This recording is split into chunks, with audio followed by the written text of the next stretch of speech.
Well, hello there and welcome to this new tutorial. I'm Brahim Shugrani from Algeria, Oran. I'm a full stack web developer and a UI UX designer. I have 3 years in experience working with Django, Python. So today we're going to do a tutorial about coronavirus stimulus payment calculator. So this tutorial is going to calculate how much you're going to receive from your government during this period. And we're going to work with 6 countries: United States, France, Germany, Canada, Australia, and United Kingdom. And this tutorial is for total beginners, so if you just start working with Django, I highly recommend watching this tutorial. So for the stacks, we're going to use Django 3.0 and Bootstrap 4. And later on, we're going to deploy our application to Amazon AWS EC3 instance on Ubuntu server. So let's jump to our agenda. First of all, we're going to initialize our virtual environment and install dependencies. Then we're going to take a look at the logic and algorithm to calculate the stimulus check for each country. And then we're going to initialize the country's informations, such as name, tag, currency, and some global variables.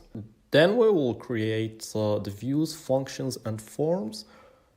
After that, we're going to create our template with Bootstrap, and then I'm going to show you how to create an asynchronous function with Ajax to make an asynchronous request.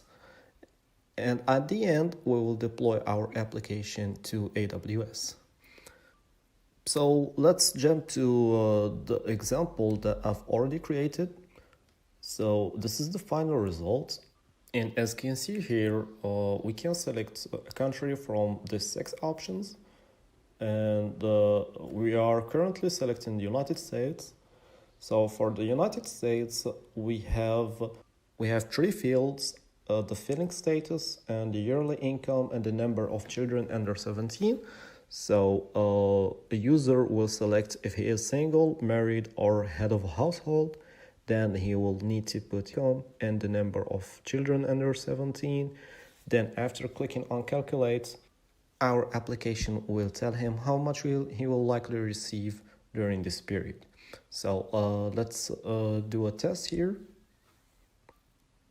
Let's say that we make $40,000 a year and we are single and have only 1 child. So after clicking on calculate, we'll make $1,700. And if we are married, the result is different. And the head of a household, it's also different. So the result is really dynamic. So let's put a bigger number and see how much we will get. For this example, if we put $400,000, we will not receive any stimulus payment. So these are the logic and the function that we are going to create.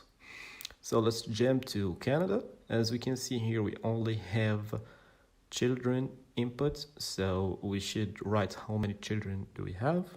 And it's going to tell us how much we'll receive for stimulus check payment. So let's do a test and see how much we'll likely receive. Let's put 2 children and we're gonna get $2,600. So let's jump to the United Kingdom. As you can see, for the United Kingdom, we only have the monthly income. So the inputs are really different, depend on the country. Let's do some examples here.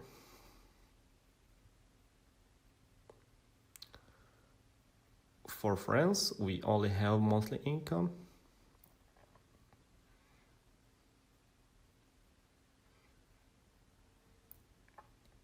And let's go to Germany. For Germany, we have a small description here that's gonna explain to users who is gonna benefit from the stimulus payment. And for the inputs, we have the monthly income and the number of children under 17. And for Australia, there is a description that's gonna explain who's gonna benefit from the stimulus payment. And inputs, it's different in the label. You can see here that it says fortnight, not monthly income, not yearly income. Even the result is dynamic and can change based on the country.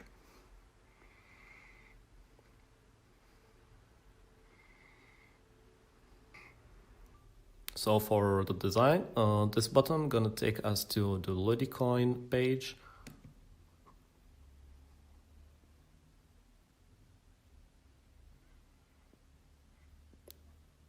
And here, if we click on sign up, it will take us to sign up page where you can join education ecosystem.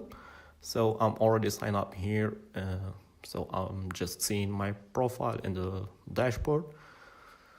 And these icons tells what education system teach and what courses are available there. And as you can see at the bottom, we have the social media links and a small message that redirects to Twitter with the hashtag of stay at home. And here we have earn money link. It's gonna take us to education ecosystem creators who are gonna create tutorials and courses and earn money from their content.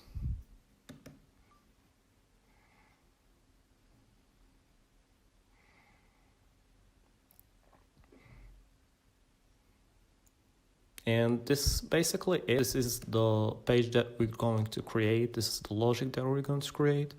So let's jump to the second chapter where we're gonna walk through the logic behind this calculator and how we're gonna calculate the stimulus payment for each country.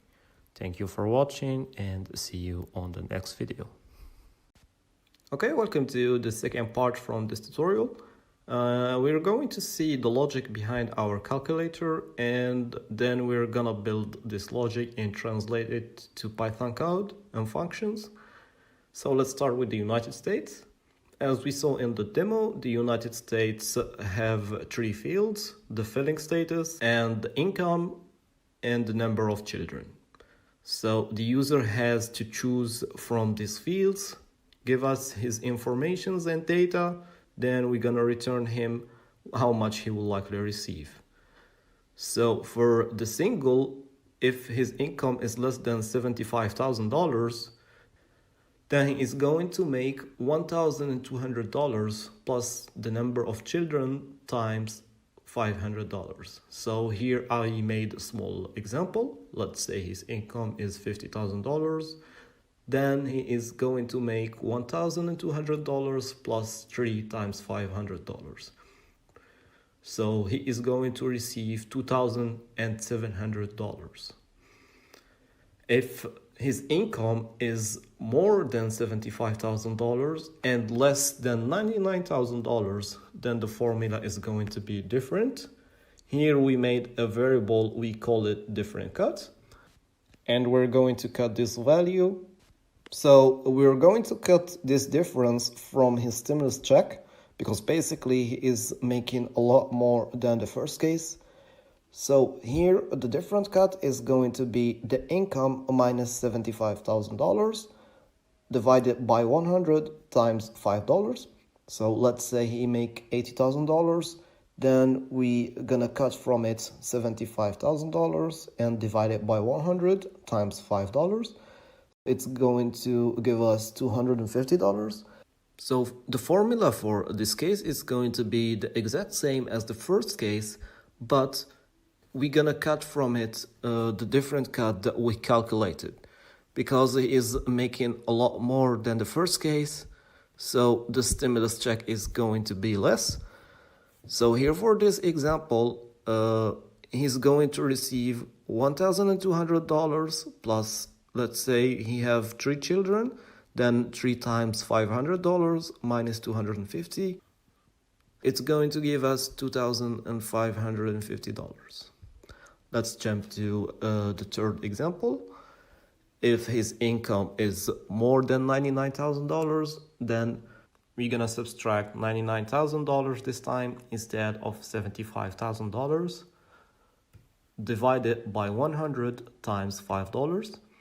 And the stimulus check here, as we saw in the first and second case, he made $1,200.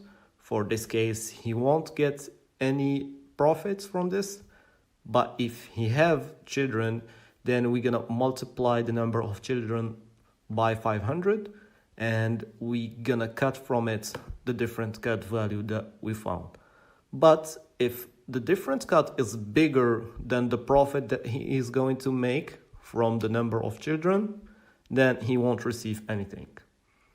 Let's say he is making $1,500 from the number of children, but the different cut is $2,000, then he won't receive anything. Basically, for the married and the head of a household, the formula is still going to be the same, except some values will change, such as the minimum value and the maximum value and the profit that he is going to make. If he is married, the minimum value that we are going to compare it with, it's going to be $150,000. And the maximum will be $198,000, and his profit will be $2,400. For the head of a household, the minimum will change and the maximum will change too, and the profit is going to be $1,200. And this is basically it for the United States. So to create our calculator, we will need to translate this logic to functions and code using Python with the help of Django. But first of all, let us initialize our virtual environment and create our Django project. Let's jump to our terminal and start our...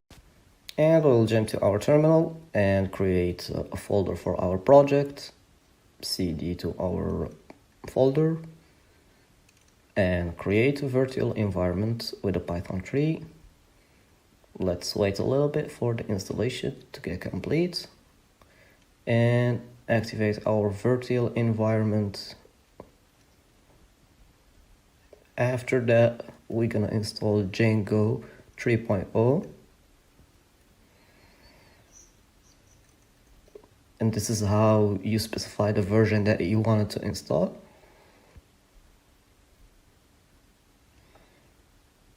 Let's wait for the installation. I'm already having Django 3.0 in my cache.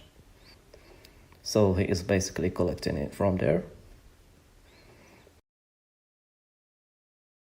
Let's start our project with the command Django admin start project and name it stimulus calculator.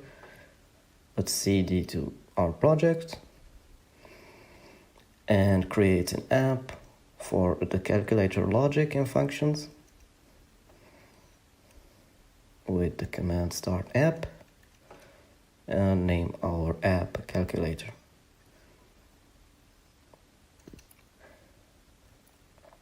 And now we're going to run our migrations. And now let's start our server. Great. Let's copy this link and open it on the browser. It seems great. It seems that our server is up and running without any problems. And as you can see, we are running Django 3.0. That's perfect. And now we'll jump to our project, open it on our editor. I'm using PyCharm. So what I like to do when creating a new project is creating the folders that we're going to need for the static files and the templates first, and set up our settings files. So we're going to create the templates folder for the templates that we're going to use. And in the template, we're going to have our base.html. And let's create our block content.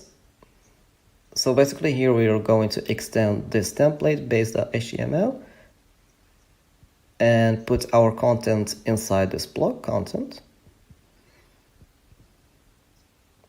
Okay, now we're going to create our static folders. Let's name it static. And inside the static, we're going to have the CSS, JavaScript, and images.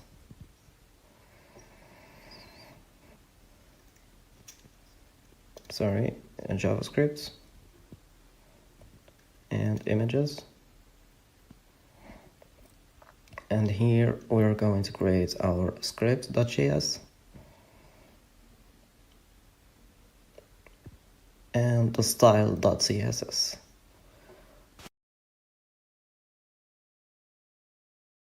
The data that we need to have from the user in the United States is the filling status, if he is single, married, or a head of a household, and the income, how much he make yearly, and the number of children under 17, so that we can calculate for him how much he will receive. Sounds good. Let's go to our code. What we're going to do is create a file named countries. So here we're going to put all the information of the countries, such as the name and the currency and the name of country. And later on, we're going to add the functions and the forms. We're going to update this file based on the progress that we're going to make on this project. Let's create a dictionary that is going to contain another dictionary of countries. And we're going to have 6 countries: France, Canada, United States, Australia, Germany, and United Kingdom.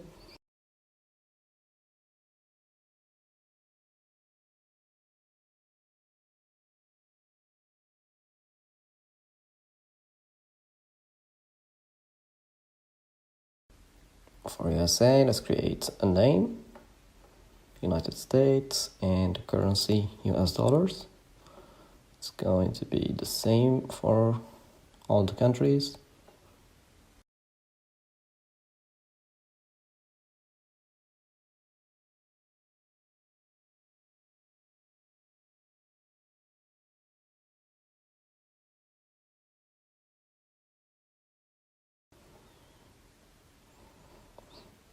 Here, Canada. Let's put it in capital letter. Australia.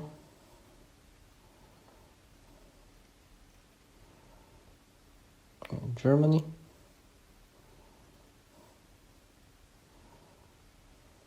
United Kingdom. And France. So here it's Euro, not USD. And same for Germany. And change it for Germany too. And also for UK. So this is the initial information of each country. So let's jump to the views and create the view that's going to render our template and our forms. Let's name it calculator.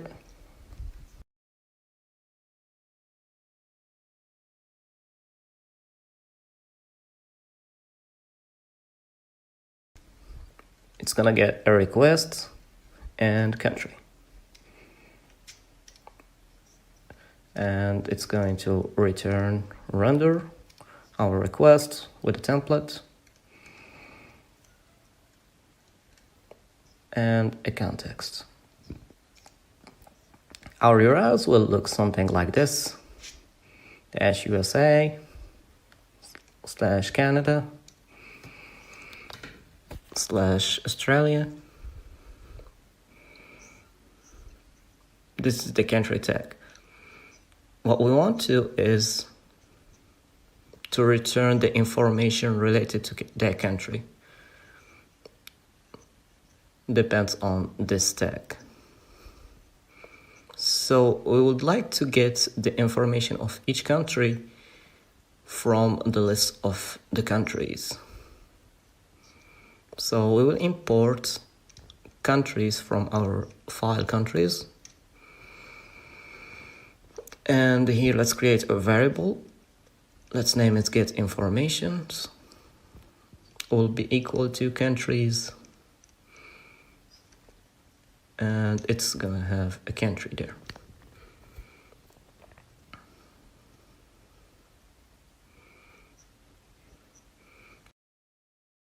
If the country here is USA, then the tag there will be USA too. So the tag will be replaced with USA, and the variable get informations will be equal to this dictionary of the United States.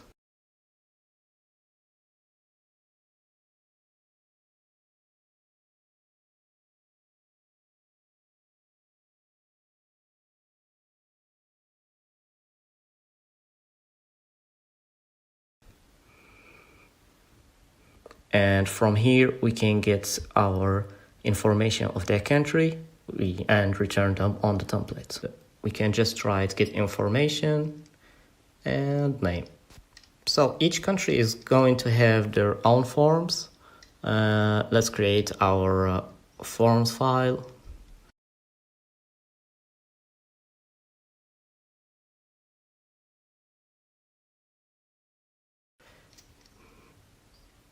And from Django import forms. Now we're going to create the USA forms, and it will extend from forms.form. So the USA has three fields: the type of person, the family status, if he is married, single, or head of household. So it's going to be a choice field. He will need to select from predefined options. So let's create our options here. Let's create a tuple.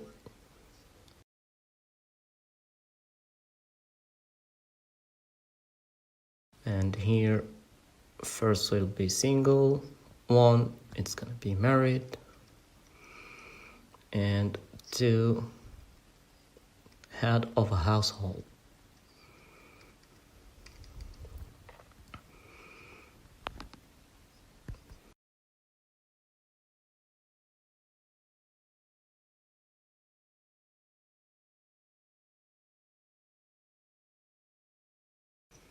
Okay, let's put some space there.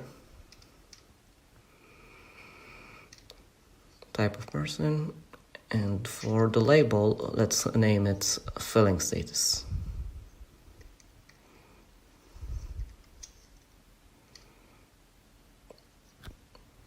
The second field, it's going to be income.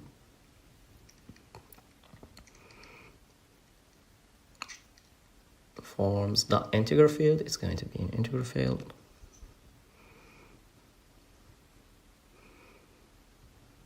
And then the number of children. The income, it has to be at least male value 1.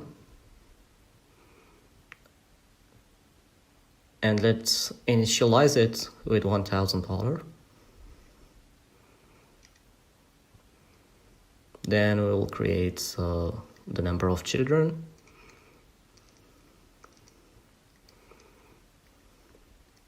Will equal to forms integer field. Min value will be 0. And let's initialize it with 0. Let's put a label, name it number of children under 17.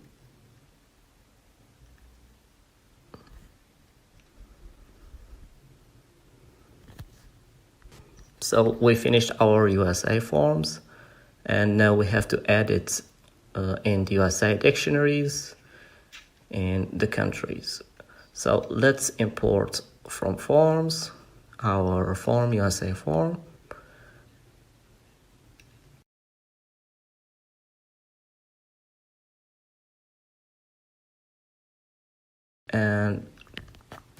And create a new key with the value USA form.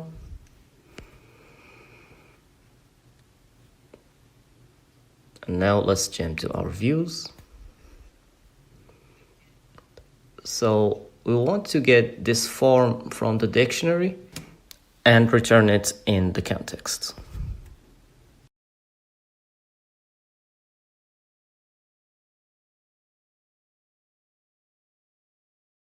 So to get the form, let's create a variable, name it form, and from get informations, we want to have the form. So let's pass this form in the dictionary here, in the context.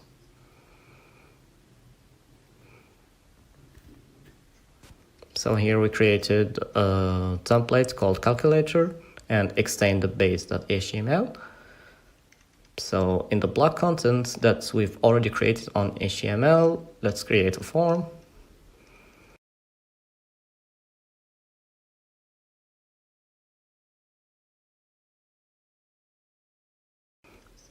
And let's create our CSRF token input and render our form as paragraph. And let's create our submit button, name it calculate.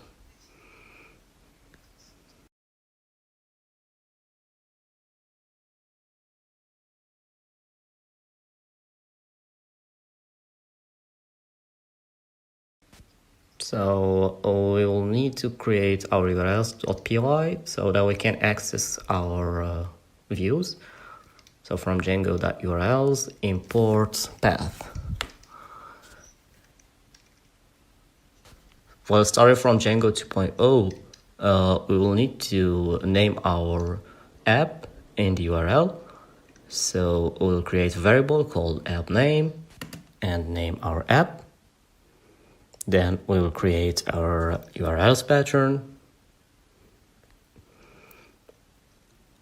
And it's gonna have a path.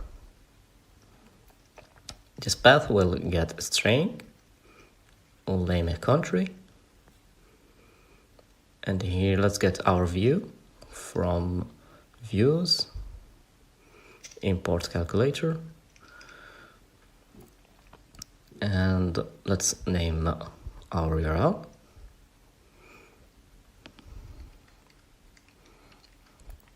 With calculator view.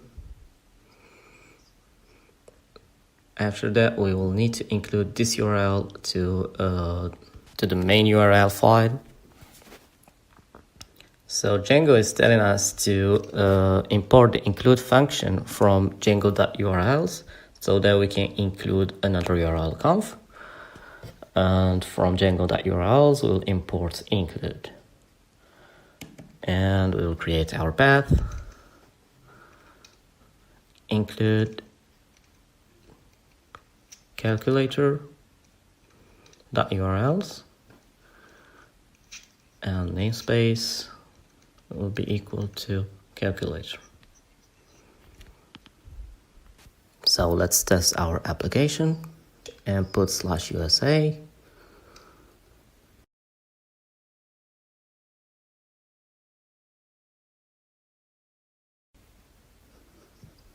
And we forget to put the slash.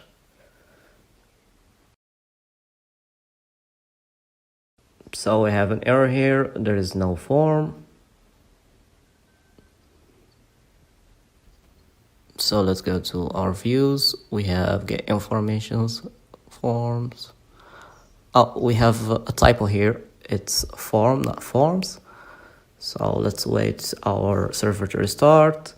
And we have another error. The template does not exist. So what we need to do is set up our template and tell our settings file the path of our templates, where they are, so that he can find them and render in them. And we need to add our app here, calculator. We should do it at first. And if you look at the top of your settings file, you will see a variable name base there. We will need this variable to build a path inside our project. And we're going to use it to tell Django where our templates live. So from os.path.join base there and templates. So now Django is going to find the full path and gonna know where our templates live.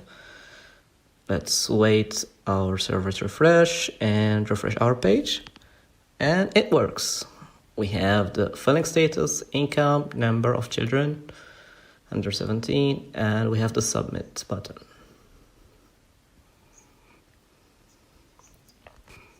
And now we would like to get this data from the form and calculate the stimulus payment for our user.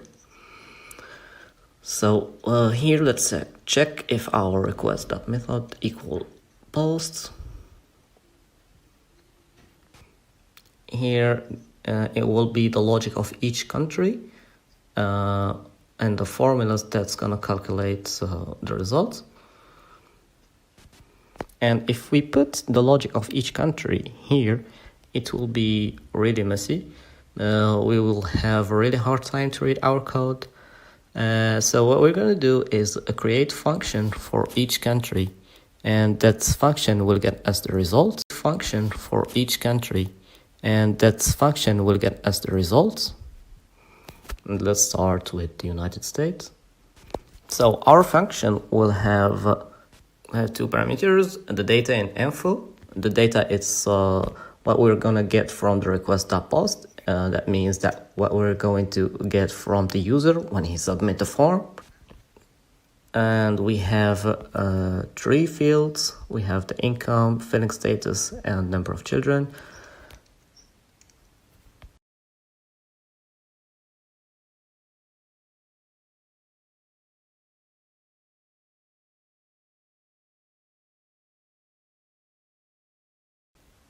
So here, for example, we're gonna pass our request.post to USA formula, and we'll get this information inside the function. A number of children too, data that get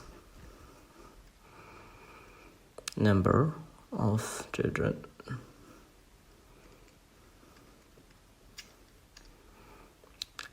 And the type of the person, that means the fill-in status, will be equal to data that gets type of person.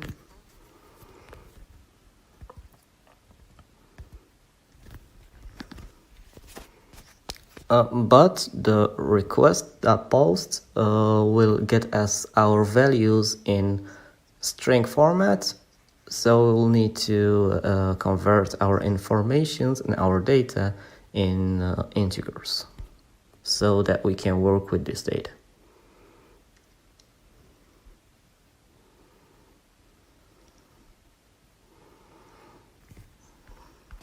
And the info parameters is the information about that country. As we saw in the formula, we have minimum values for single person and maximum value and how much profit he will make. And we will need to set these informations in the dictionary of that country. But first, before passing any data, we will need to check if the data is valid. So we're going to write an if statement. If our forms with the request post in it is valid, then we will call our function and calculate the results.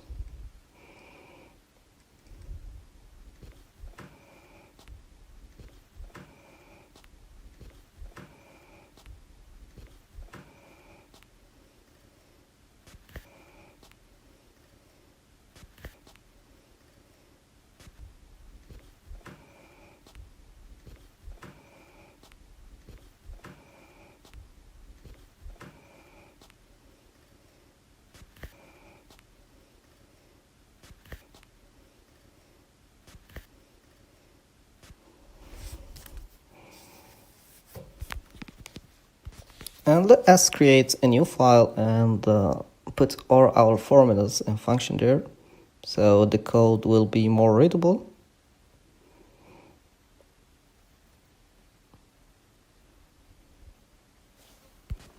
So if the person is single, the min value will be info single, min single, and the maximum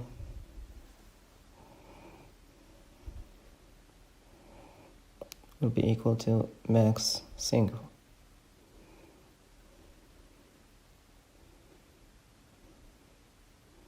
And here for married, max.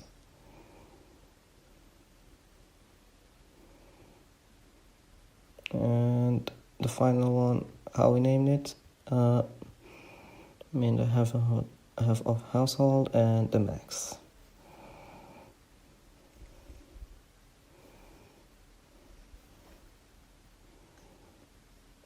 So if the income is less than the min value, will return the profit. The profit will be $1,200 for single and for the head of household.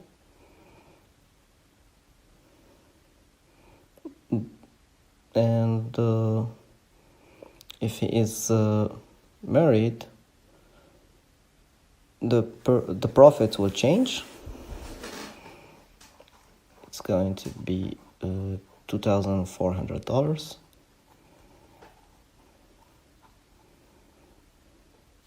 And if he is head of household, then it will be $1,200 too. So it will only change if he is married.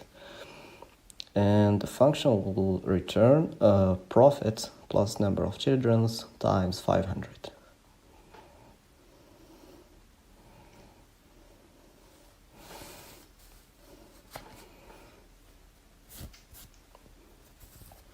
And if income is less than, so here let's just put else, because we already validated our data. We don't need another statement. So it will be either 0, 1, or basically 2.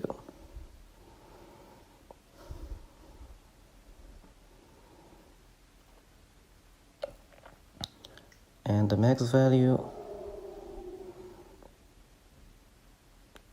so here if he will find the income is less than the min value, then it will return and break and exit the function. Well, else he will go to the second condition. Here we will create our difference cuts, the difference that we're going to cut from the profit. So it's going to be income minus the min value divided by 100 times 5. And we're going to return the exact same formula as the first case, but minus the difference. Let's go back to our document.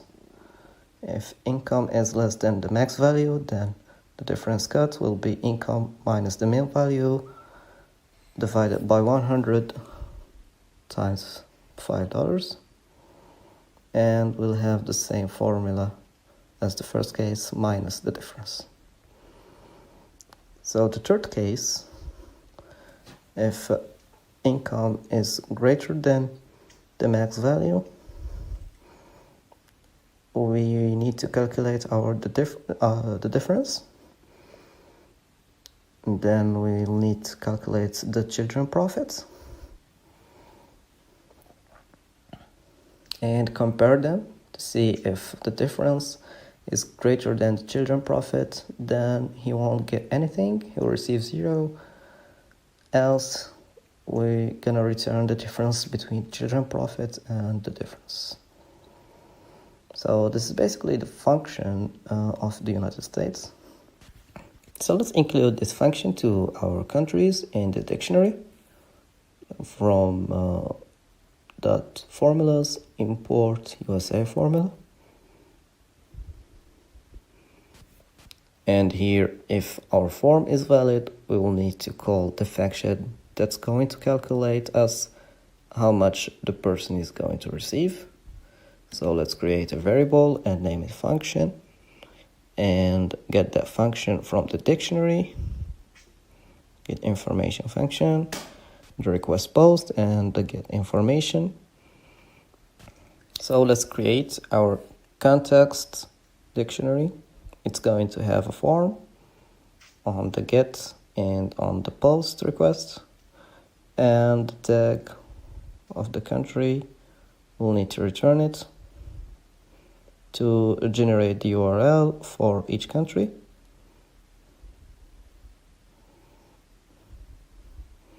And we'll need to return it on the renderer. And if our form is valid, we will need to update our context with the result that we've got from our function.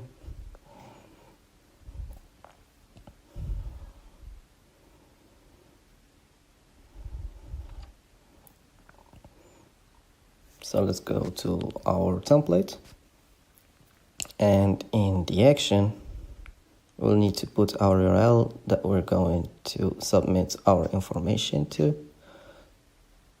So URL, calculator view, and we'll need to get the tag of the country that we're going to calculate the stimulus check, and country equal to tag that we've already got it on the context. And if the results exist, it will be in this paragraph, results. So let's test our function. So let's select the filling status and the income, number of children. So let's calculate. As you can see, it returned $1,200. So we will need to add the currency for this country, for USA. It will change based on the tag of the country and the URL. So in the dictionary context, let's add an information, and but country will be equal to get information, name of the country, to tell the users what country are we selecting, and the currency will be equal to get information, currency. So let's get them in the template. Currency. And here let's write a small paragraph. Stimulus check calculator for the country. And it's given a stimulus check calculator for United States and US dollars in the currency. So let's change the currency here and make it USD. And it changed. We only need to change the information in the dictionary, and everything will be changed in our program.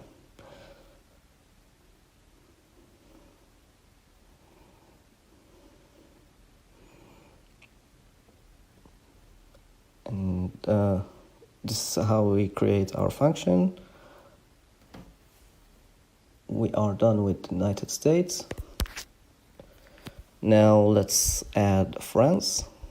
Let's go to our formulas and add our function, France formula. It will get the data and the info. So let's see the France formula. So the France has a minimum wage. If the income is equal to the minimum wage, you will get your 100% from your income.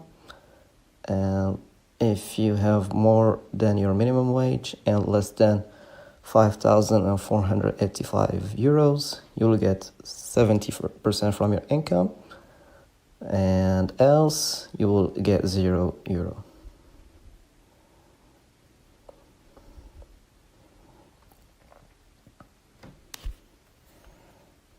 So let's get our income from our request.post. So data.get income, and that's it. This is all the information that we're going to need, and we'll have to compare our income with the minimum wage.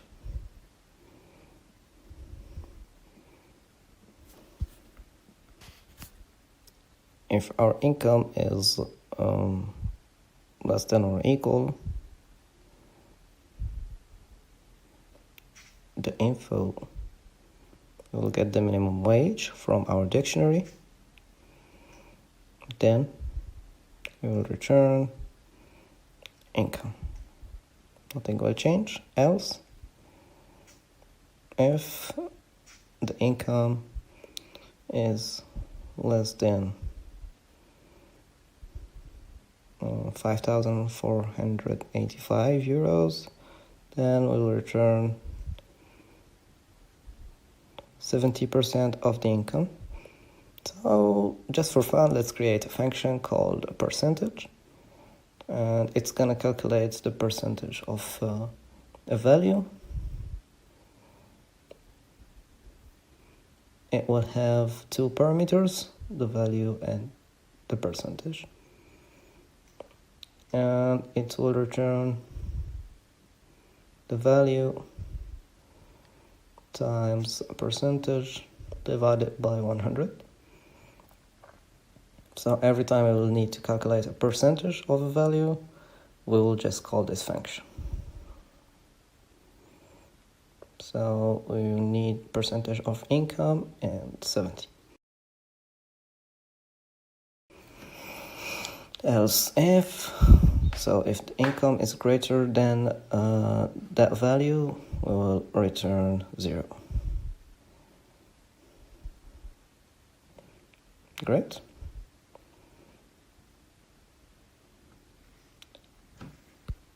So we should add our function to the dictionary of countries.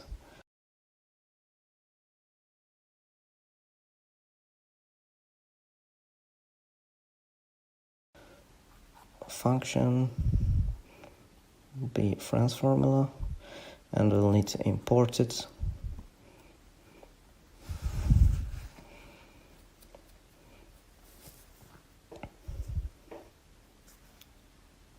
And for the France formula, we're going to have min wage that is equal to this value.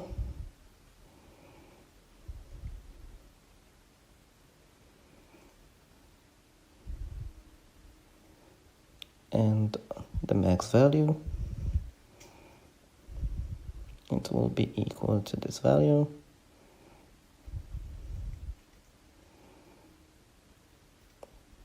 And of course, we're going to have our form that we will need to create it. We should go to forms and create our France formula. So it's going to be France form. We will just need the income.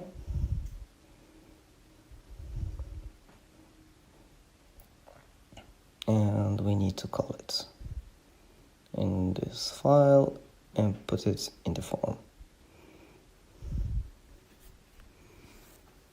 And we absolutely need to change the max value in our France formula.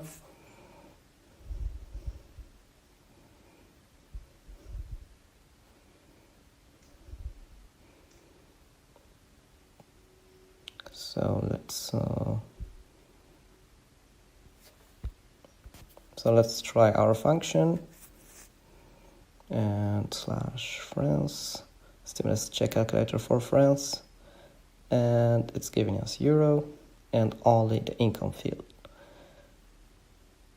And yes, we forget to convert our data to integer.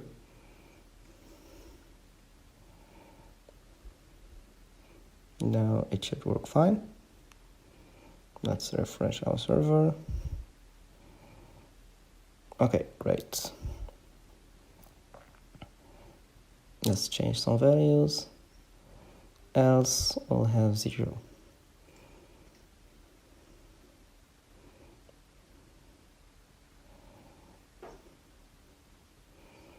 Now let's create our United Kingdom formula. The UK, it's pretty much similar to France. So if it's less than this value, we will get 80% from the income, else we will get 2,500.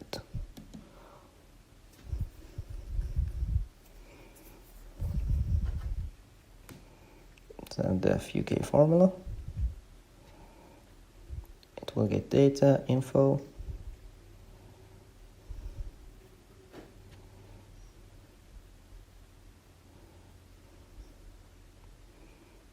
So we will get only their income.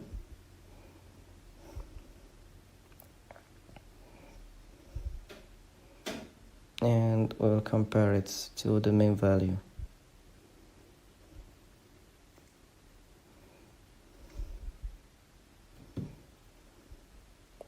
Else, so we need to return 80% of the income here. So income 80. Well, if it's greater than or equal,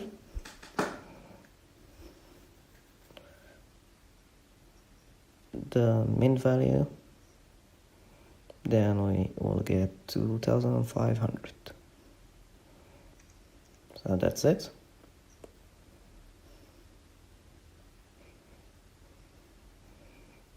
And now we'll need to set up our max value and the function in our dictionary.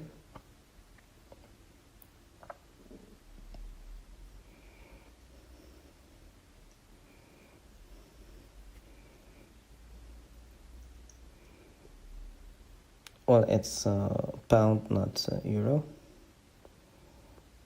We'll fix it.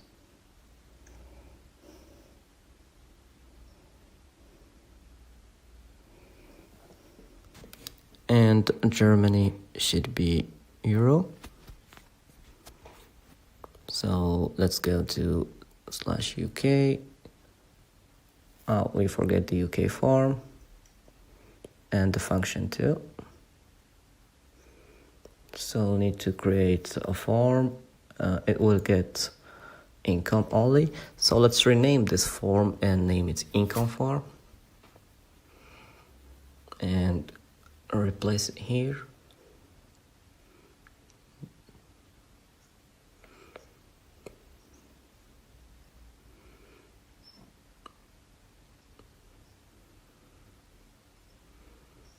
So let's go to UK. Function. We forget to call the function. No, it's in the UK. Function is going to be UK formula. And let's import it here. And it's working. 80%. Max value, okay. Here it should be mean value, next, not max value. Now everything should work fine as expected. Great.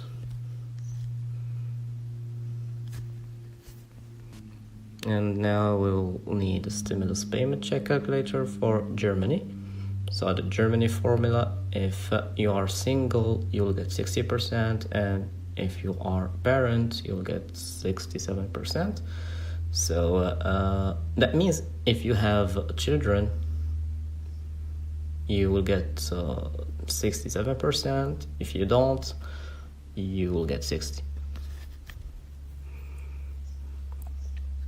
So we could achieve this in two methods. We can create a choice field for the user, and he is going to tell us if he has children or not. or we can create another input, number of children. So if he selects one or more, then we'll return him 67%. So let's copy the SI form and create Germany form. We don't have the type of the person. We only need income and number of children. So let's add our form to the dictionary of Germany and import it.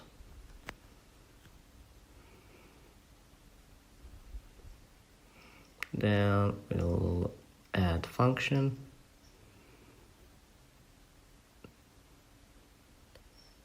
So it's going to be basically the same as UK.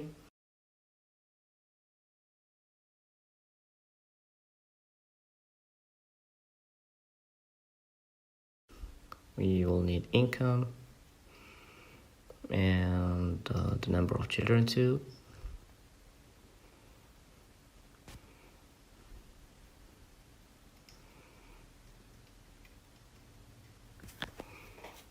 And here number of children.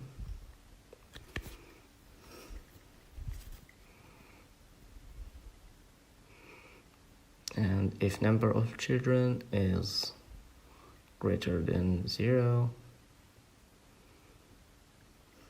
else we'll return a percentage of 60%.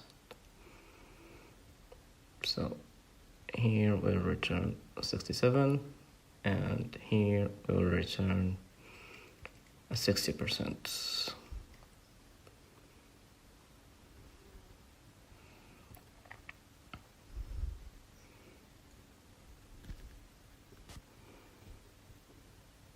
Let's check our countries.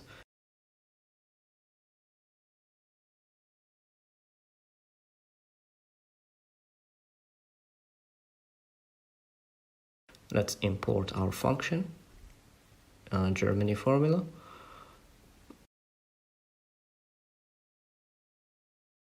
And put it right here and refresh our server.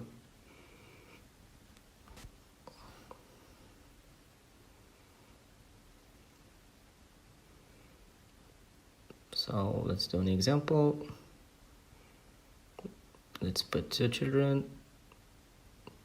So 67%. So the function works great. And let's do the Canada formula. So Canada, all of them will have $2,000 plus number of children times $300. So let's create our form and our function.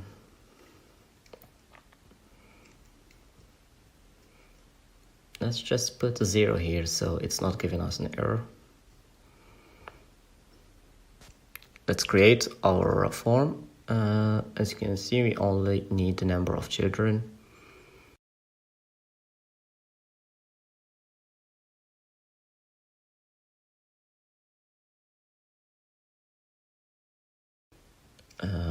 Canada form, okay.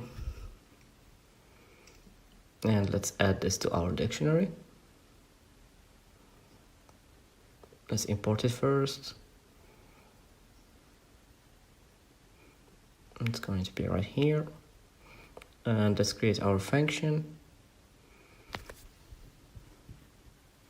Def. It's going to be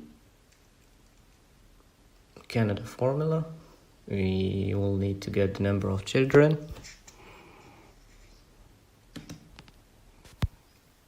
And we'll return $2,000 plus number of children times 300. And let's add it to our countries.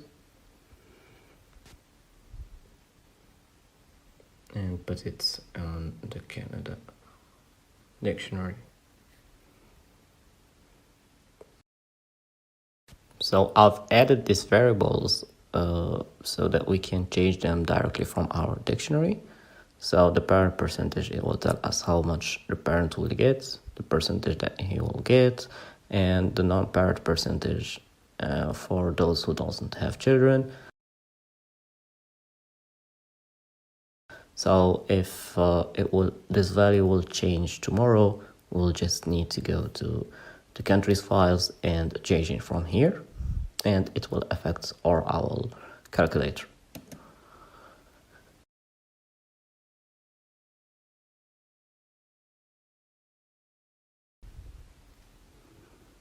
Let's try Australia. Australia, if the income is less than or equal $1,500 per fortnight, then the stimulus check will be $1,500 per fortnight. That means $3,000 per month.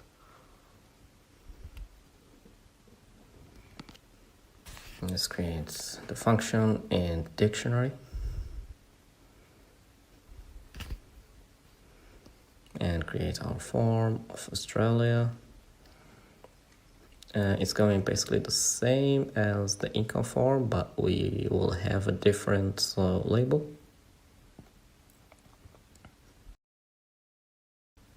The label here will be fortnight income, not monthly income.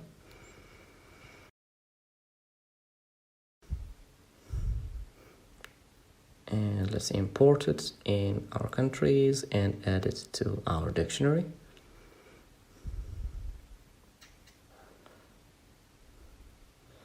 So now we need to create a function for Australia.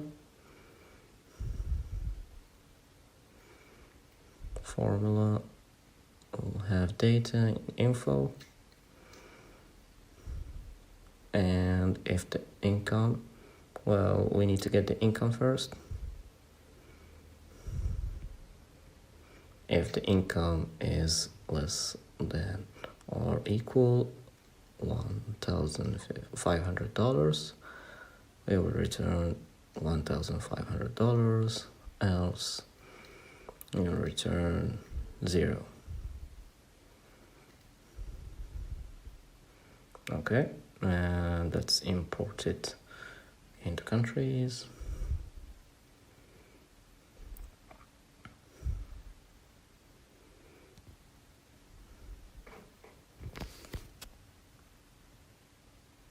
And the information of each country is ready. So now we will test our application. If we select Canada, let's say we have 2 children. Okay, it works. 0, we'll have 2,000. Let's try France. And let's go to UK.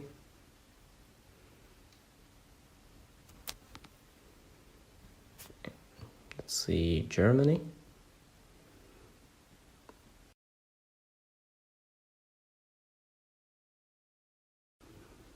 Yes.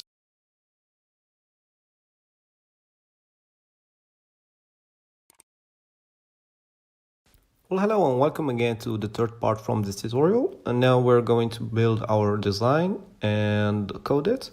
So let's have a quick look at the design that we are going to achieve and understand its structure. At the top, there is a logo and there is a heading and description that represent the platform and what it does, so the user can understand what this platform is about. We have a list of countries are next to each others inside a box, and as you can see, the USA flag is in a different color because it's active and it's the current country that we are selecting. And the dynamic message stimulus check calculator for each country, we've already built it. And here we just need to do some styling for each form, increasing the width of the input. And we have another link that's Earn Money with Education Ecosystem. It redirects to a page where you can join Education Ecosystem as a content creator. And at the bottom we have a hashtag that say save the world, stay home, that redirects to Twitter. It's to aware the audience and the visitors how important it is to stay at home in this situation and save the world. And on the second part of the page, we have a button that says about Liddy token. It redirects to Liddy token page where you can find all the information about Liddy token. In the middle of the page, we have a heading with a link that redirects to education ecosystem to start learning new skills. And we have at the bottom of the heading a small icons that tells you what are you going to learn with a small tooltip also. And of course the social media links at the bottom of the page. Okay, so basically we're going to use three libraries. Bootstrap for, we're gonna import it from the CDN, and we'll use jQuery and normalize.css. So let's save this file and include it in our project. And let's import a jQuery first. We'll choose the minified version. Let's go to base.html and start importing our static files. So here we're gonna import jQuery minified version by using the CDN, and then we will use proper.js because we're going to use an extra functionalities. We're gonna need them later on. And let's import Bootstrap. Let's load our static to import our static files, such as the style and the script. And we're gonna change the title education ecosystem, coronavirus check, stimulus check calculator.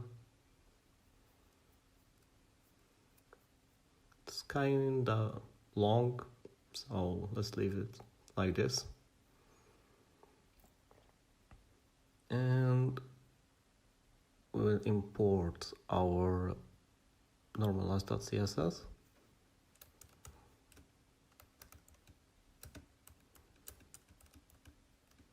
Okay, great. And then let's import our style.css. Put it at the end to have a higher priority on the other CSS files that we've imported. Let's put our bootstrap at the end of the page.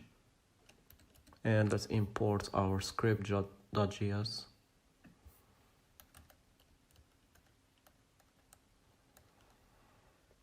And we'll need a little configuration so that our development server can serve us the static files from the specific folder we're going to use. So let's create our static URL. os.path.join, paste there. That's the static root, sorry. And let's name it static files. And here we're going to create our static files there to let Django where our static files live. So it's os.path.join base there static. It's a tuple, not a list. And we need to include it in our URL. And this is only for a development server. On the production, we need to make another configuration to serve our static files. So from settings, import debug. And let's check if debug is true. Then we will add to our URLs pattern another URL. We need to import static.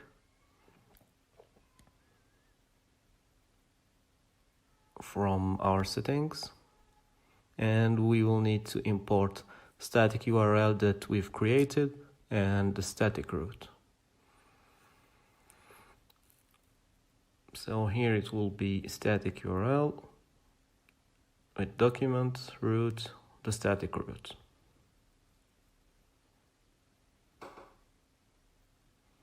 So that's basically it. Here it said that we need the comma and static files there's. Okay, it's tuple and with one element, so we need to put a comma in there. And let's go check our application and let's refresh the page.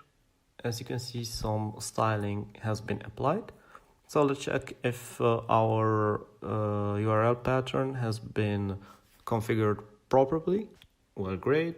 It seems that it is working. Let's jump to our style.css and add some styling and see if the stylings updates there.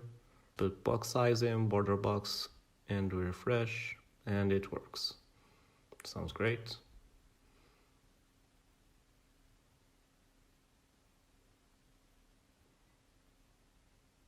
So now we're going to add our two sections and separate them as in the template. So let's create the first section and the second section.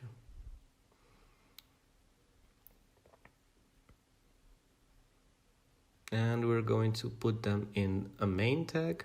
It's an HTML5 element that holds all our sections and all our elements.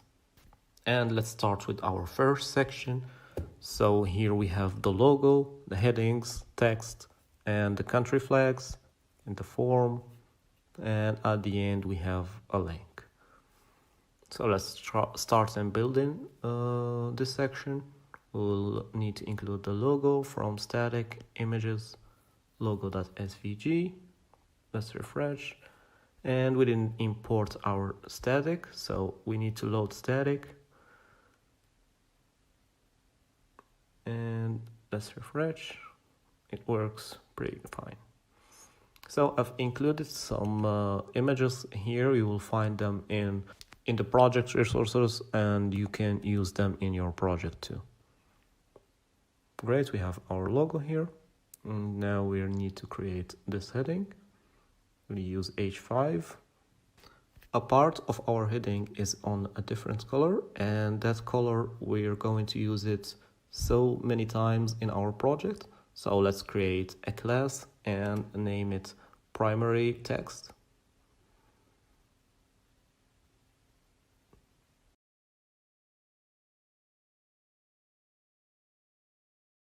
And let's copy this paragraph. And there is a link inside that paragraph that redirects to education ecosystem.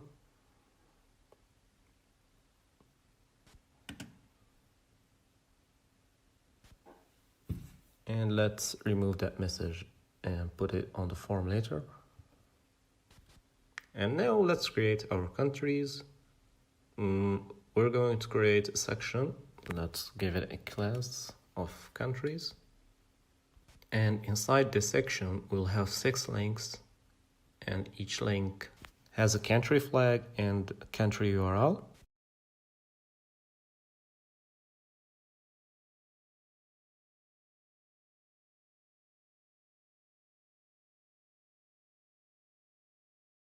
So let's import our images of flags of each country.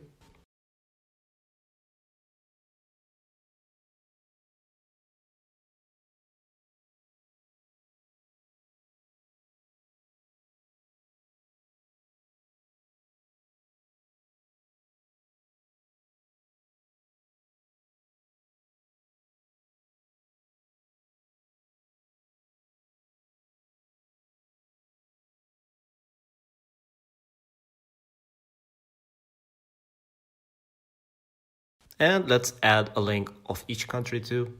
It's going to be URL, our namespace that we used it. It's a calculator view, and let's give it a country, USA. So let's do the same for all the other countries. Australia, Canada,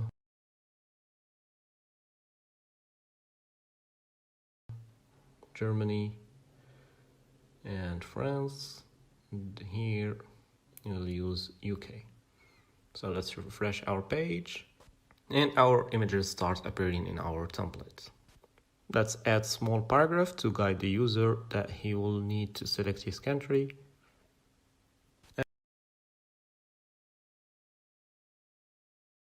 And now let's create our form box. Let's put our form in a section.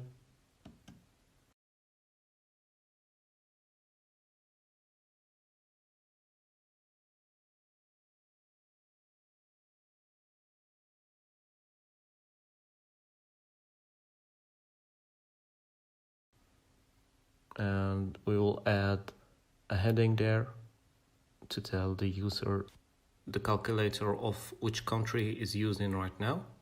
And we are in Australia. Let's try and click on one of our flags. Let's click on UK, and the URL is changing. As you can see on the top, it's /UK, and the form is changing to based on the country.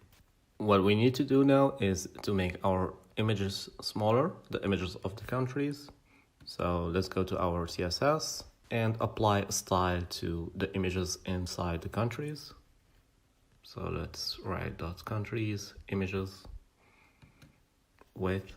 Let's put it 25 pixel and height 25 pixel too. And let's refresh our page, and the changes have been applied. Sounds good.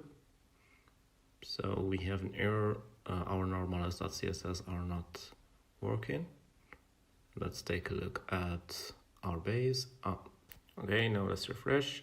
Let's click contest some countries. The URL is changing. Everything works good. Great. Now we need to add two links, the earn money and stay at home. So the earn money is on the form section where the form lives. So let's copy it. Great. And let's put it in paragraph. Okay, sounds good. And now we'll need to add the last paragraph with the link that says stay at home. So let's create our link.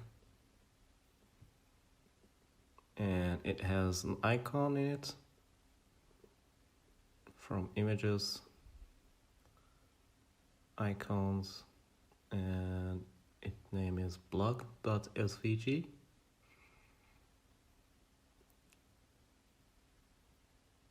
And let's copy our paragraph, stay at home, and save the word.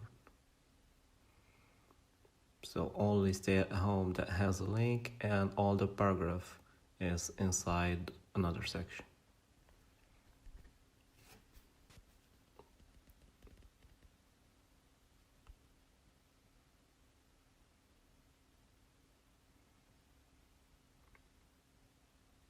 Okay, let's delete this and refresh. Seems perfect. Now let's create the second section. Well, the second section contains three other sections, the top and in the middle, and one at the bottom. So let's start creating our top section that contains the button about lady token, and we'll create our section on the middle that has the headings. Let's copy this and add our heading on the span because it has another color, and we will use our class primary text.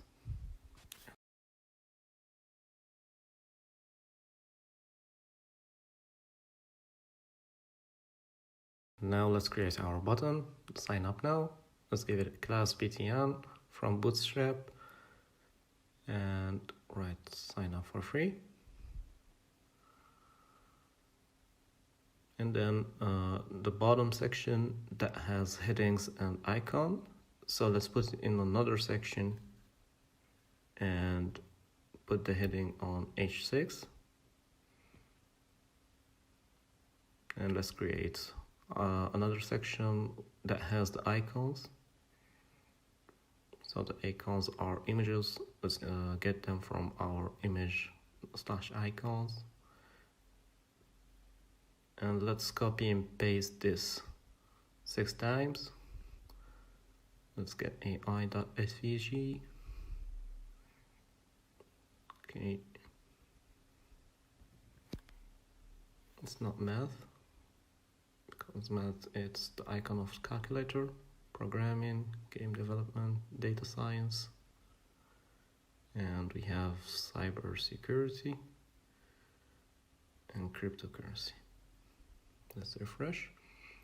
It seems that the icons doesn't appear because we have a white background and icons are white too. So we will fix that in a little bit. Let's add our last section that has the social media icons that contains a link and the images of the icons. So let's get Facebook and Twitter. Okay, Twitter, I guess it has a different name, so let's rename it. Twitter.svg. Great. And now let's import it. We need to create another link and put our Twitter link icon in it. Okay, let's refresh, and the icons still not appearing because they are all white. And we'll need to make our sections one size another. And we'll need to change the about lady to a link, not a button. Href and class btn. Okay, let's refresh. It works fine because it's a link that's gonna direct us to about lady token page. Now let's go back and we're going to use the grid system of Bootstrap. So let's declare a class on the main and give it a row. In this section, let's give it a class called MD medium 6, and we want them on small devices 12 column, and the same for the second section. Okay, great. Now we'll need some spacing on the borders of each element. You can see it on this example. So let's put each of our sections inside a container that's gonna give them a padding effect. Okay, let's get all our sections and put them in this new section that has class container.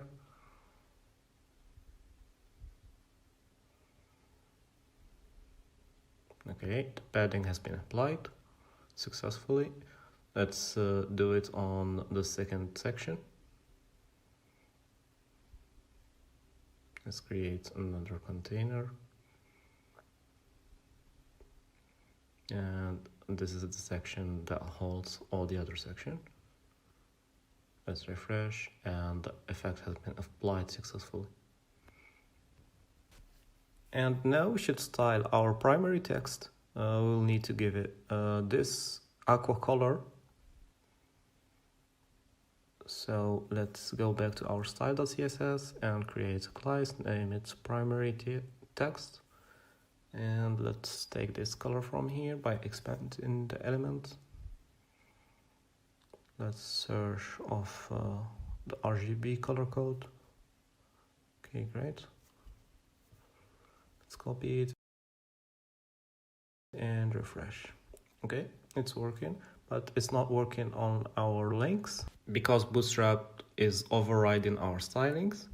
It's already applying another stylings to the links and giving them a blue color. And we have to go to our style.css and override these stylings and make them the same color as our buttons. So let's create a link and give it the same color. And it's working. But it's not working on hover, so we will need to change that too. But on hover we will need a different shade of that color just to see the effect of the hover. And it's working. Let's add some transition on the hover effect. So it will be transition color 0.2 seconds and is in out. Let's put second there, and you can see the transition effect. And we will need for the user to understand that those links are clickable. So we will have to add a text decoration of underline. And if you notice, we have a different color here that we use it so many times in our template. So we'll create a new class and name it secondary color. And let's take the hex code from the template that we've already created. Inspect the element, copy it and put it there inside the color. And let's add this class to all our headings that use in this color.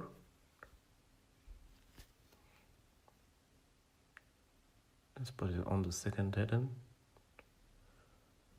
Class secondary color. And let's go to our page and refresh it. And the changes has been applied successfully. And maybe we'll need to make our headings a little bit bigger.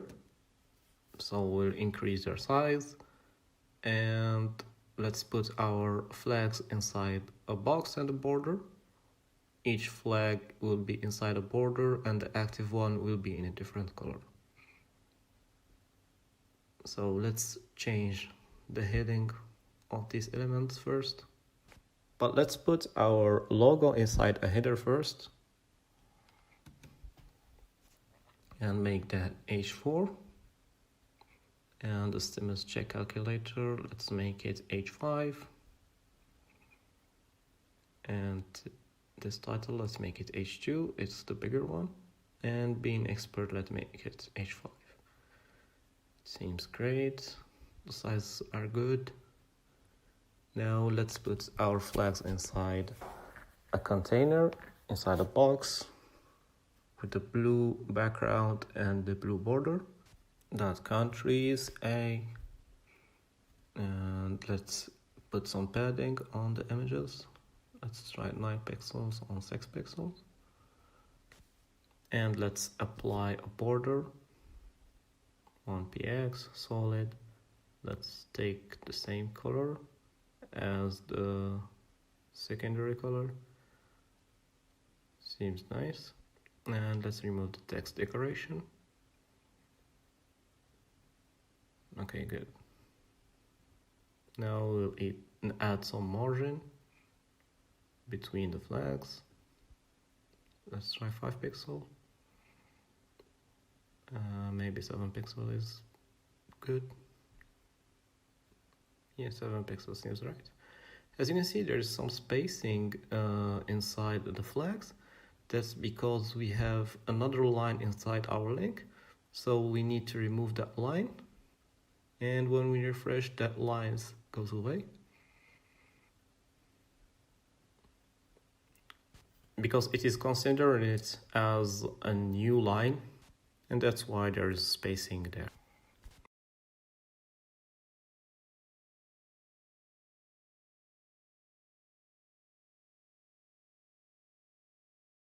And maybe we'll need to change our paddings. Let's make it 9 pixel. And refresh. Okay. Okay, so now we will need to add a background to our flags elements. Let's copy this hex code of this color and put it in our class. Background. Okay, let's refresh. Everything works fine. Now we'll need to get this background color of the box that holds our form. Let's go to our HTML and search for the section that holds our form. Okay, let's give it an ID of form section. Okay, now let's go to our CSS and let's give it a color, background color, and some padding. Okay. And now we'll need to make this text in the center. So let's add a class of text center from Bootstrap. Not this link, sorry. It's the last one. Okay, class text center. Okay, works good. And now we'll need to add some styling to our buttons. So we'll need to add first the icon and change the color. So let's go to our button and add our icon from images. Slash icon. We want to get the calculator icon. Its name is math.svg. So the icon is appearing in the button. And then we're gonna add some styling to our button. Let's add a class, name is primary button. And give it styling of background with the same color as our primary text, but here with the primary color parameter. Okay, let's give it a color white.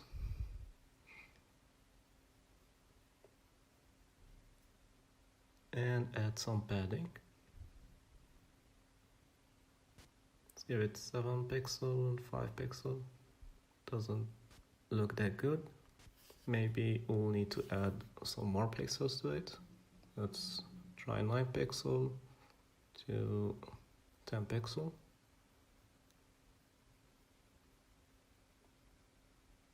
Okay, we'll need to add some more. 12 pixel. It works perfect. Okay, now we'll need to remove a border that is already there by default. And we will need to add some spacing between the icon and the text.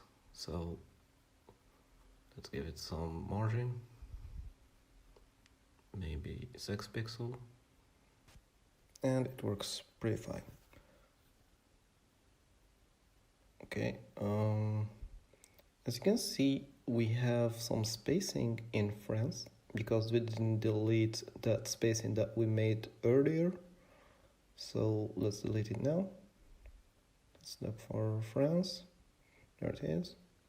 Okay, let's delete it and refresh the page. Okay, great. Now, if we go back to our template, we can see that we have some spacing between each element. And in the second section, the elements have the same spacing between them. And we'll need to create that first. So we're gonna create a multiple classes that's going to give us a specific value of margin and padding. And we're gonna reuse them over and over in our designs. So let's go to our style and start creating these classes. Let's put a comment there, spacing, and let's create the first class. Empty 15 means margin top 15 pixel, and empty 15 means margin bottom 15 pixel. So let's give them the specific stylings and change that for bottom.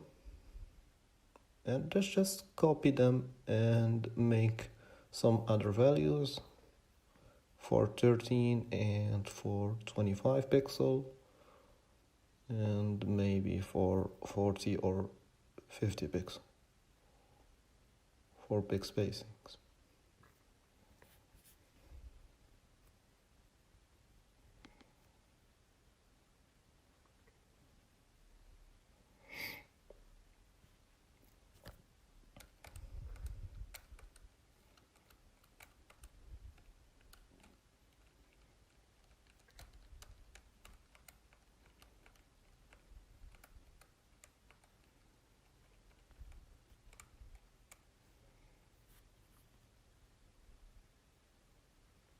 And margin bottom 20 pixel.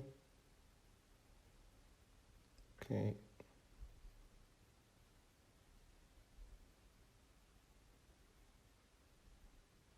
And let's add one last one, is margin top 50 pixel.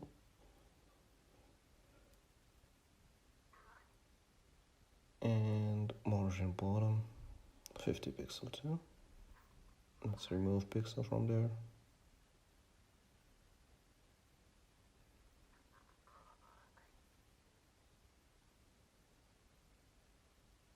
Okay, so here we have the biggest margin between the logo and the heading.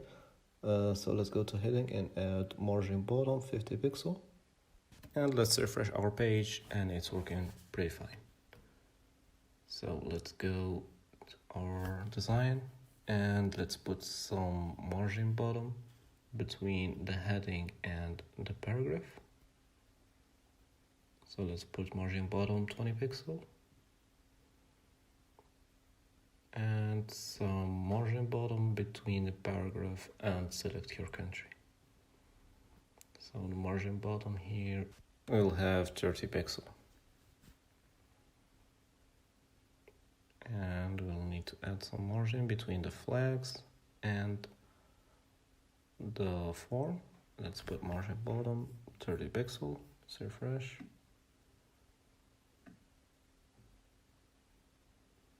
Okay. And let's put some margin between our form and the last link.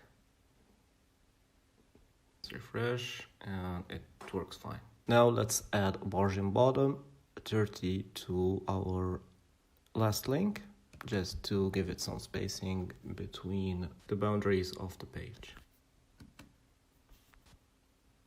Okay, so all the spacings looks good. And in the next video we will do the second section. Thank you for watching, and see you in the next part. Today we're going to design the second section from our page, where all the information about education ecosystem lives. So let's jump to our design and see what we're going to build. We will add a background color to our section, and we will change our text color to white and add some stylings to our buttons and icons. So let's copy first of all the hex code of this section. And let's go to our HTML and add a class of a secondary background. Then let's go to our CSS and create the class secondary background and give it the background color that we've copied. Background and color white. Okay, great. Our links are not appearing because they have font color black, so we will change that to white. So secondary background color, let's select our link, a color white. Let's refresh. Okay, and we will remove the text decoration. So text decoration none. And let's change the hover effect to white. So when we hover on the link, the text will be white but with a different shade, so that the effects can appear. Okay, great. Okay, great. And now we'll need to add some spacing between our elements. First of all, we need to make our elements fill the full page and make an equal spacing between them, between the first section that has the button and the middle section that has the text and the icons, and the bottom section that has the social media links. And to achieve that, we will use a flexbox. We will use the flexbox classes from Bootstrap. So let's jump to Bootstrap and I'll explain you how we're going to achieve that. Okay, now let's go to Bootstrap and search for the class that will enable the flexbox. Here it is. It's d-flex, that means display flex. Let's copy it and paste it in our HTML in the section that contains all our elements. Okay, let's search for it. There it is. Okay, let's pass it. I'm sorry, it's the container because our elements lives directly under the container. The container is the parent of the section that we want to apply the display flex. And let's refresh our page. Perfect, the display flex is active. But as you can see, our elements are displayed horizontally, not vertically, because this is the default value of Flexbox, but we will need to change their direction. So what we're gonna do is add a class from Bootstrap that's gonna display them vertically. That means one on top of the other. So let's go to Bootstrap and search for that class. Okay, it's flex-column. Let's add it to our container, refresh, and it's working perfect. And now we want an equal spacing between the sections, but we want them on the boundaries. That means we want the first section on the top and the second section in the middle and the last section on the bottom. And to do that, there is a special class in Flexbox that's gonna enable this feature. It's called justify content between. So let's go and add it to our section, and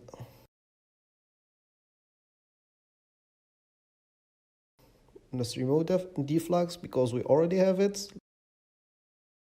Let's refresh our page. And it seems that there is nothing happened because the height of this section is not set, so we will need to set it right now.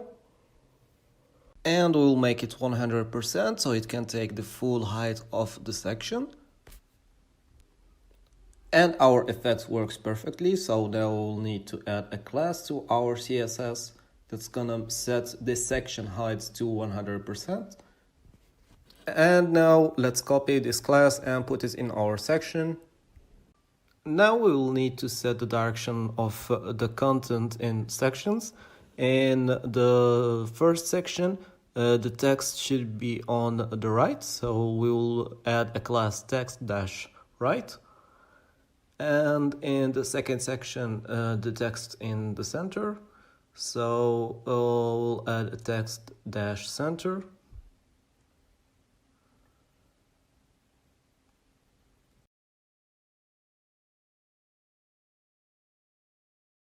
In the last section, the text should be in the right too.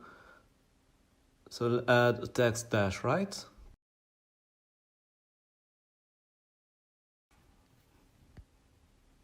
Now let's give our buttons some stylings on the top and on the middle. So let's go to our HTML and add some classes to our buttons. So the first button will take a class primary-btn-border, and the middle will take secondary-btn. So let's go to our CSS and create these classes. And primary-btn-border. So the secondary button will take the same color as our original one. And let's copy it from here and paste it. And our border button will take the same color as every link, the aqua. I mean in the border, not in the background. So the border will be 1px, solid, and aqua. Let's refresh. Okay, great. And we want to change the hover effect on the text color and add some transition on the color.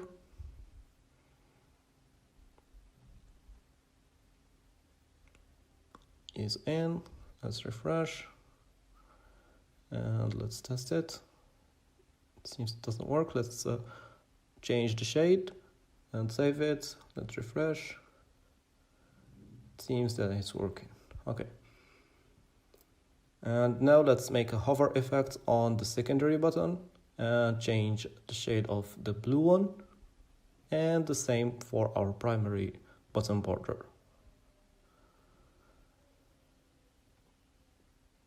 But here we would change the background. So on hover, the background will change. Okay.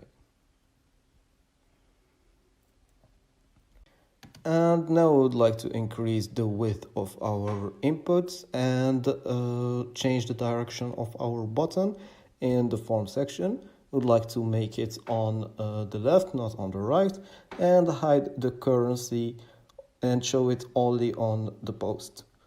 So go to our button and add a class called text left, or we need to add it on a section and give that section a class of text right. Okay, let's copy it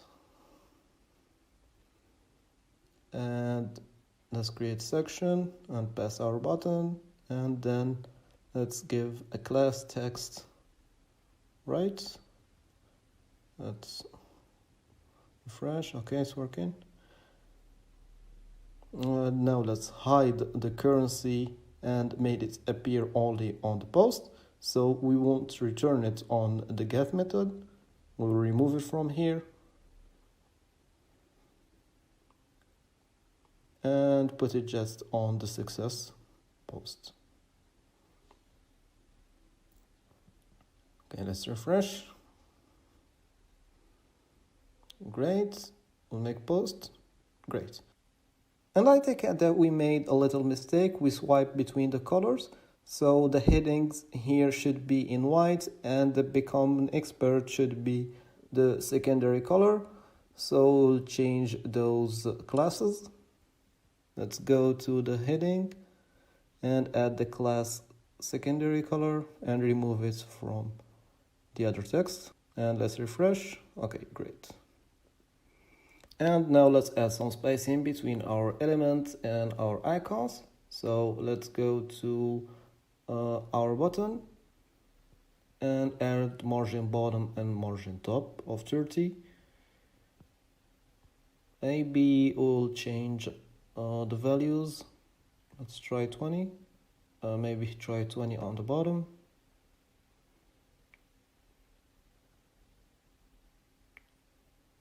Let's try 20 here. It seems great. And let's add margin bottom on become an expert of 50 pixel. Okay, now we'll need to add some spacing between our icons. And now let's create a class that holds the section of the icons called edu icons. That means for education ecosystem. And let's go to our CSS and give the images there some margin. So it will be margin 0 pixel from top and bottom and 10 pixel from left and right. And now I would like to add some paddings to our button. So let's inspect the element and try some padding values. Let's add padding 12 pixel from left and right and top and bottom. Let's make it 9. Okay, this extension, I really like it. It's called style.url. It gives you the exact attribute that you've changed on your CSS, and you can copy them right from there and change them on your CSS. So it updates in real time and tell you what attributes have been changed. So let's go on our CSS and paste our values. Okay, padding 9 pixel, 40 pixel. And why not add in a class called btn and add those padding attribute for all our buttons, so it can apply it on all of them. Okay, this looked pretty well. We're almost done. And now we will need to add some paddings to our sections. So let's create class padding 40 pixel, top and bottom, top bottom 40, and let's give it a padding top of 40 pixel and padding bottom of 40 pixel too. Okay, let's add this class to our sections. Let's refresh. And 40 pixels seems a little bit too much, so let's decrease it to 30 pixel. Let's refresh. Okay, great.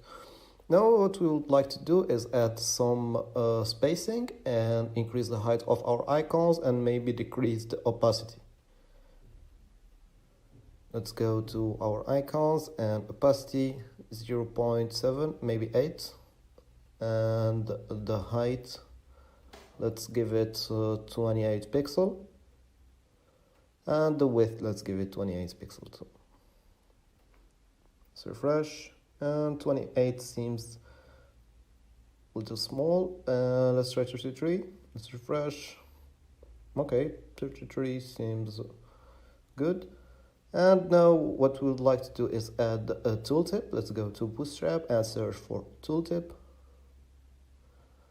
Okay. So to enable tooltip, we'll need to add the script in our script.js and add proper.js that we've already included and add these parameters to our HTML. So let's go to our script.js and write document.ready. So when the document is ready, we will execute the script function and let's pass the script. Now we should go to our base.html, and as you can see, we already included proper.js. It is required to enable the tooltip. So let's copy our data from here and add it to the HTML image.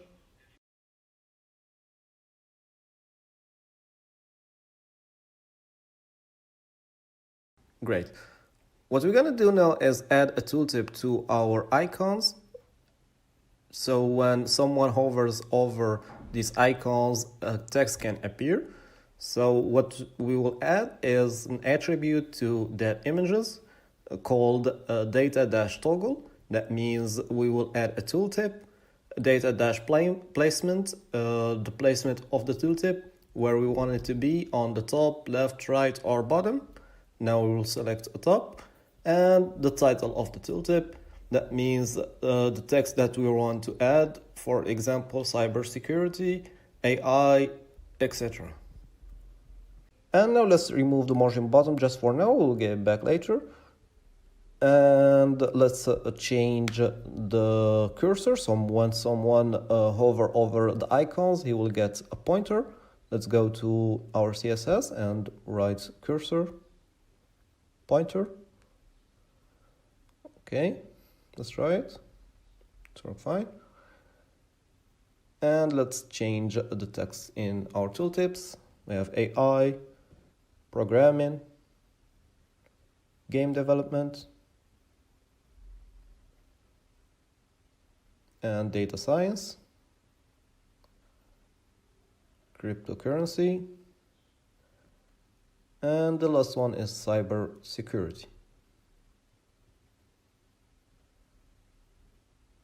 Okay, let's change the icon of cyber security. Its name is cyber.svg.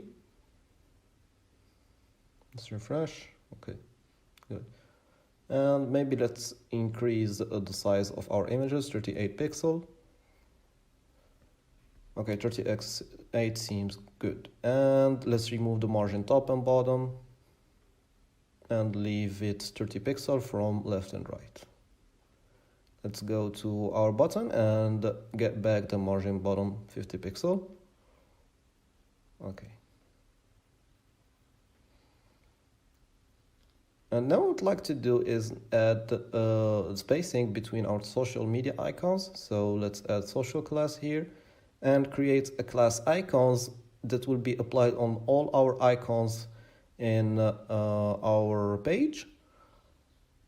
So let's remove from here and write it there. Margin will be 0 and 30 pixel on left and right, and write the class icon on all over our icons in our web. And put it only on the first icon in the social media because we only have two and we don't want margin left on the first icon. So what we'd like to do now is to write an Ajax function. So when the user clicks on calculate, he shouldn't wait for the page to load again and get his result. He will just click on calculate and the result will appear right there. And we would like to add an active class on the country that we are selecting right now. So the user will know what country he is selecting and what stimulus payment he is going to get. And we would like to change also the type of the filling status. We don't want it a select box, but we want it to be a radio button. And let's try something here. I think that we made a mistake. So instead of writing profit, we wrote income on the married person. Let's refresh and try it again. Okay. The issue has been resolved. And now let's add our Ajax function. Let's go to our script.js and on the form submit, we will need to execute the Ajax function. So let's search for our form.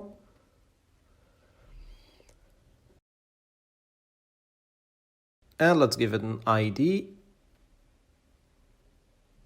Let's name it calculator. So now let's go to our script.js and on calculator.submit function e.prevent default. That means that we want to prevent the default behavior of the form submit, and let's create a variable called this. That means we want to get the form to get its data and the URL. And now let's create our Ajax function. Okay, let's create parameters URL. The URL will get it from our form attributes in the action. So we'll write this.attr and we'll get the action. And now let's get the data and let's serialize our form. And now we would like to write the type of our Ajax function. It's post, and the success function, here's when we gonna get back the result from our backend and put it on our HTML. So let's just console log the result, and if an error occurred, let's just write an alert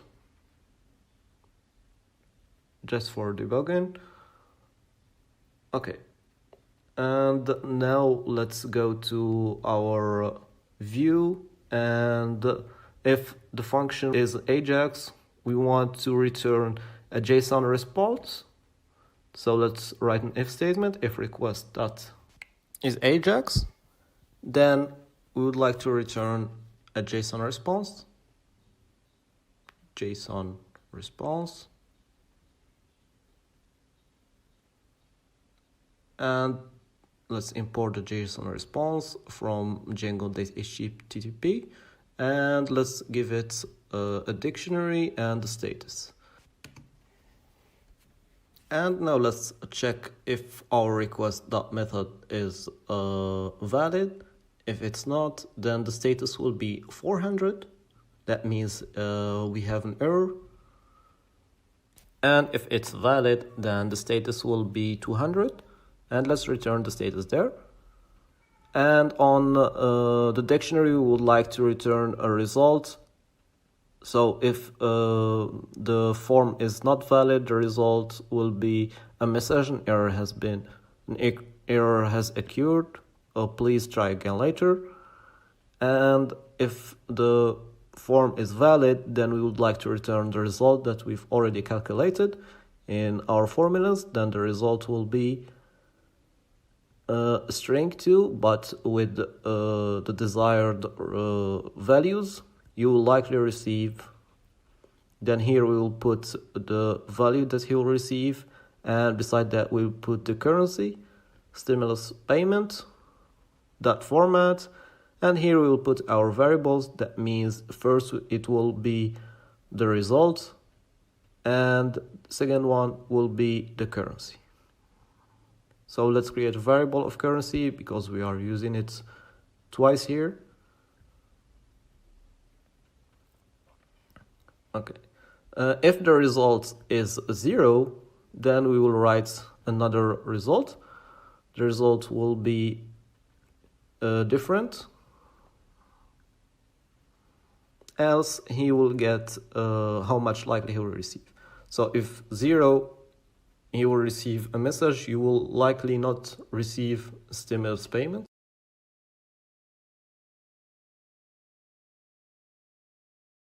And this result should not be just on Ajax, it will be on a normal post request.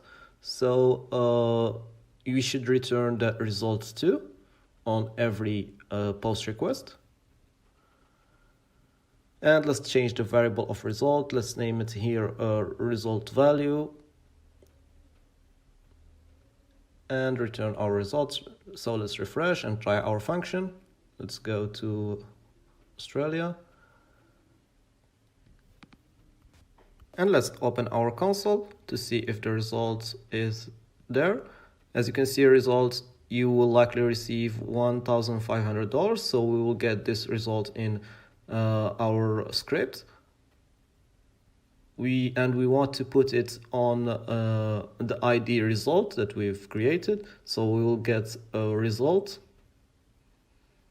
And let's write here the result variable that we've declared, HTML, and put the result that we've got from our backend, result.result.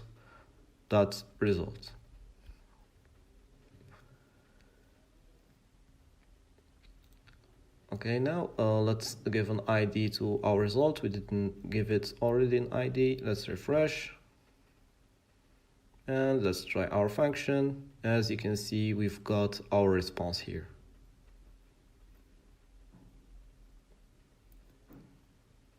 And now let's go to our view and put a bold tag there. It's an HTML tag that makes the text bold for the currency and the value that we are getting.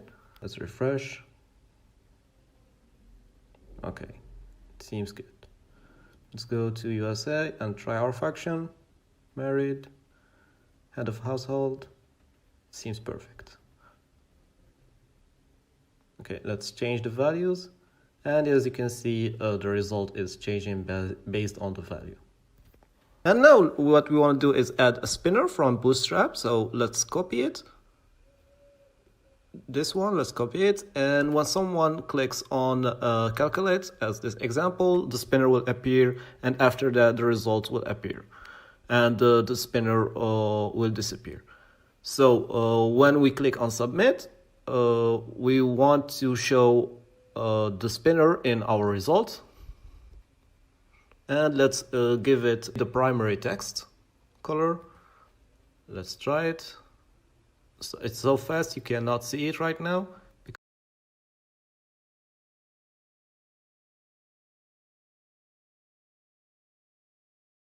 And now I would like to add an active class when a user click on a specific country. So let's go to our HTML and verify the tag of the country. So if the country is, for example, USA, we would like to add a class active country.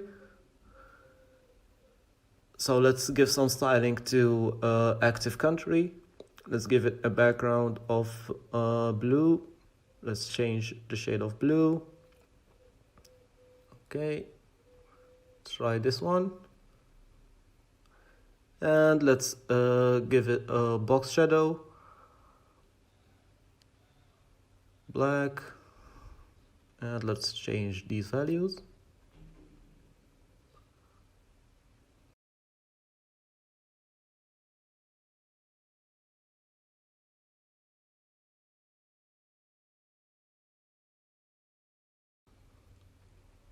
And let's copy this styling, go to our CSS and pass it.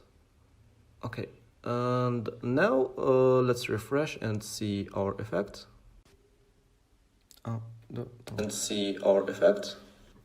And now I would like to add an if condition in the template. So if the country is selected, then we will add a class of active country. So let's go to our HTML and start writing our if condition. So if country will be equal to USA, let's close it and if, and put it on the class. So if the country is equal to USA, we will add a class of active country, and let's just copy the same thing for all the other countries.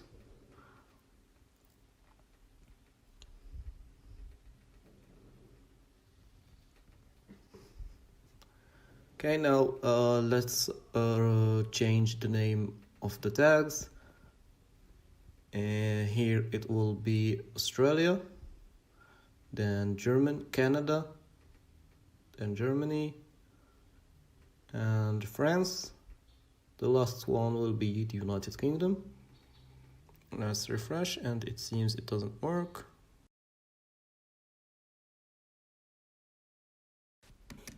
Okay, let's try it. Okay, it's working perfectly. Okay, now what I would like to do is make the label display block so they can take all the line. So let's go to our CSS. Let's select the ID and select all the labels in the form label display block. Let's refresh. Okay, it's working perfectly. And we would like to increase the padding of our input. So let's inspect the element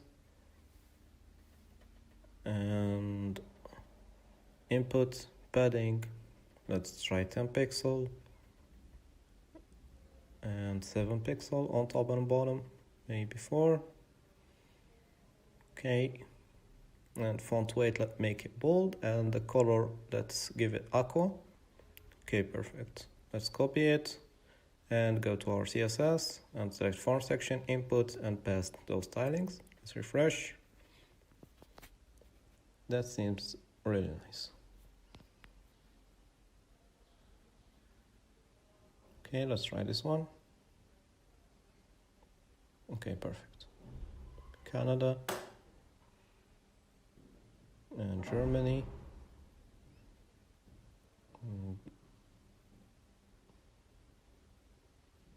And France, UK. Now what I'd like to do is make our inputs taking half of our form section. So iterates over the fields in our form. So 4 fields in form field. Let's refresh. Okay.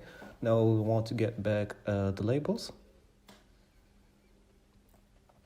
So field dot label tag. Let's refresh. Perfect. And now let's put them in a div.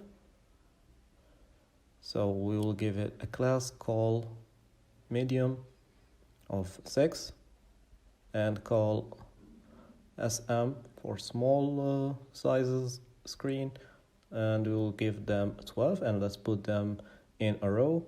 Let's refresh. Great.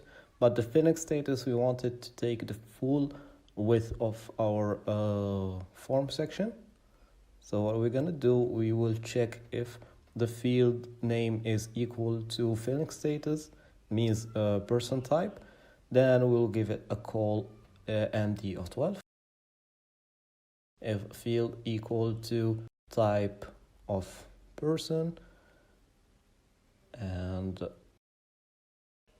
if. So here we will give it a call of 12. Else we'll give it call of 6. And here it should be field.name. we should compare it with the name. Let's refresh, and we need some spacing in our call between the if and else statement. Let's refresh, and it works perfectly. So here we would like to make it a full width. That means 100%. And let's give it margin bottom of 50 pixels. Let's calculate. Great. And let's change this field to a radio buttons instead of a select box. Widget for forms that radio select. And let's refresh. Okay. And now let's change the display of our list here. Let's display them in line block and give them padding 0 and margin 0. Okay, and now let's select our UL and give it padding 0 and display flex and justify content. Let's choose space between. Let's copy our styling and pass them in our style.css.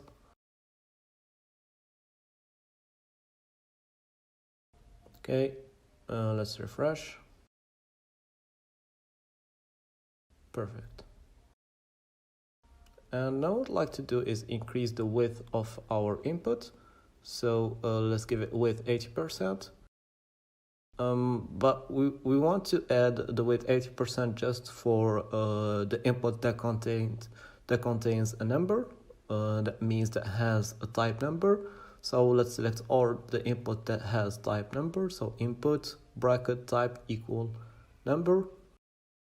Width, let's give it 80%, maybe 90. Okay, 90 seems nice. Let's try different values for our input. So we give it -1 and it doesn't validate. That's good.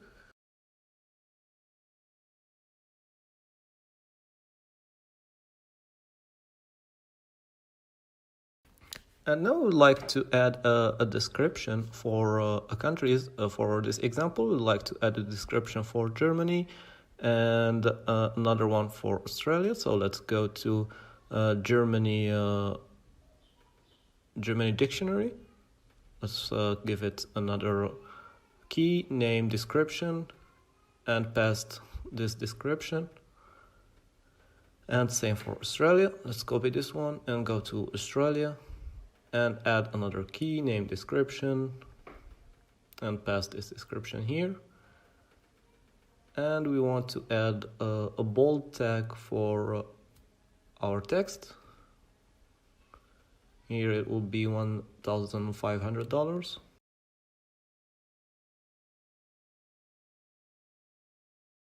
And Fortnite too.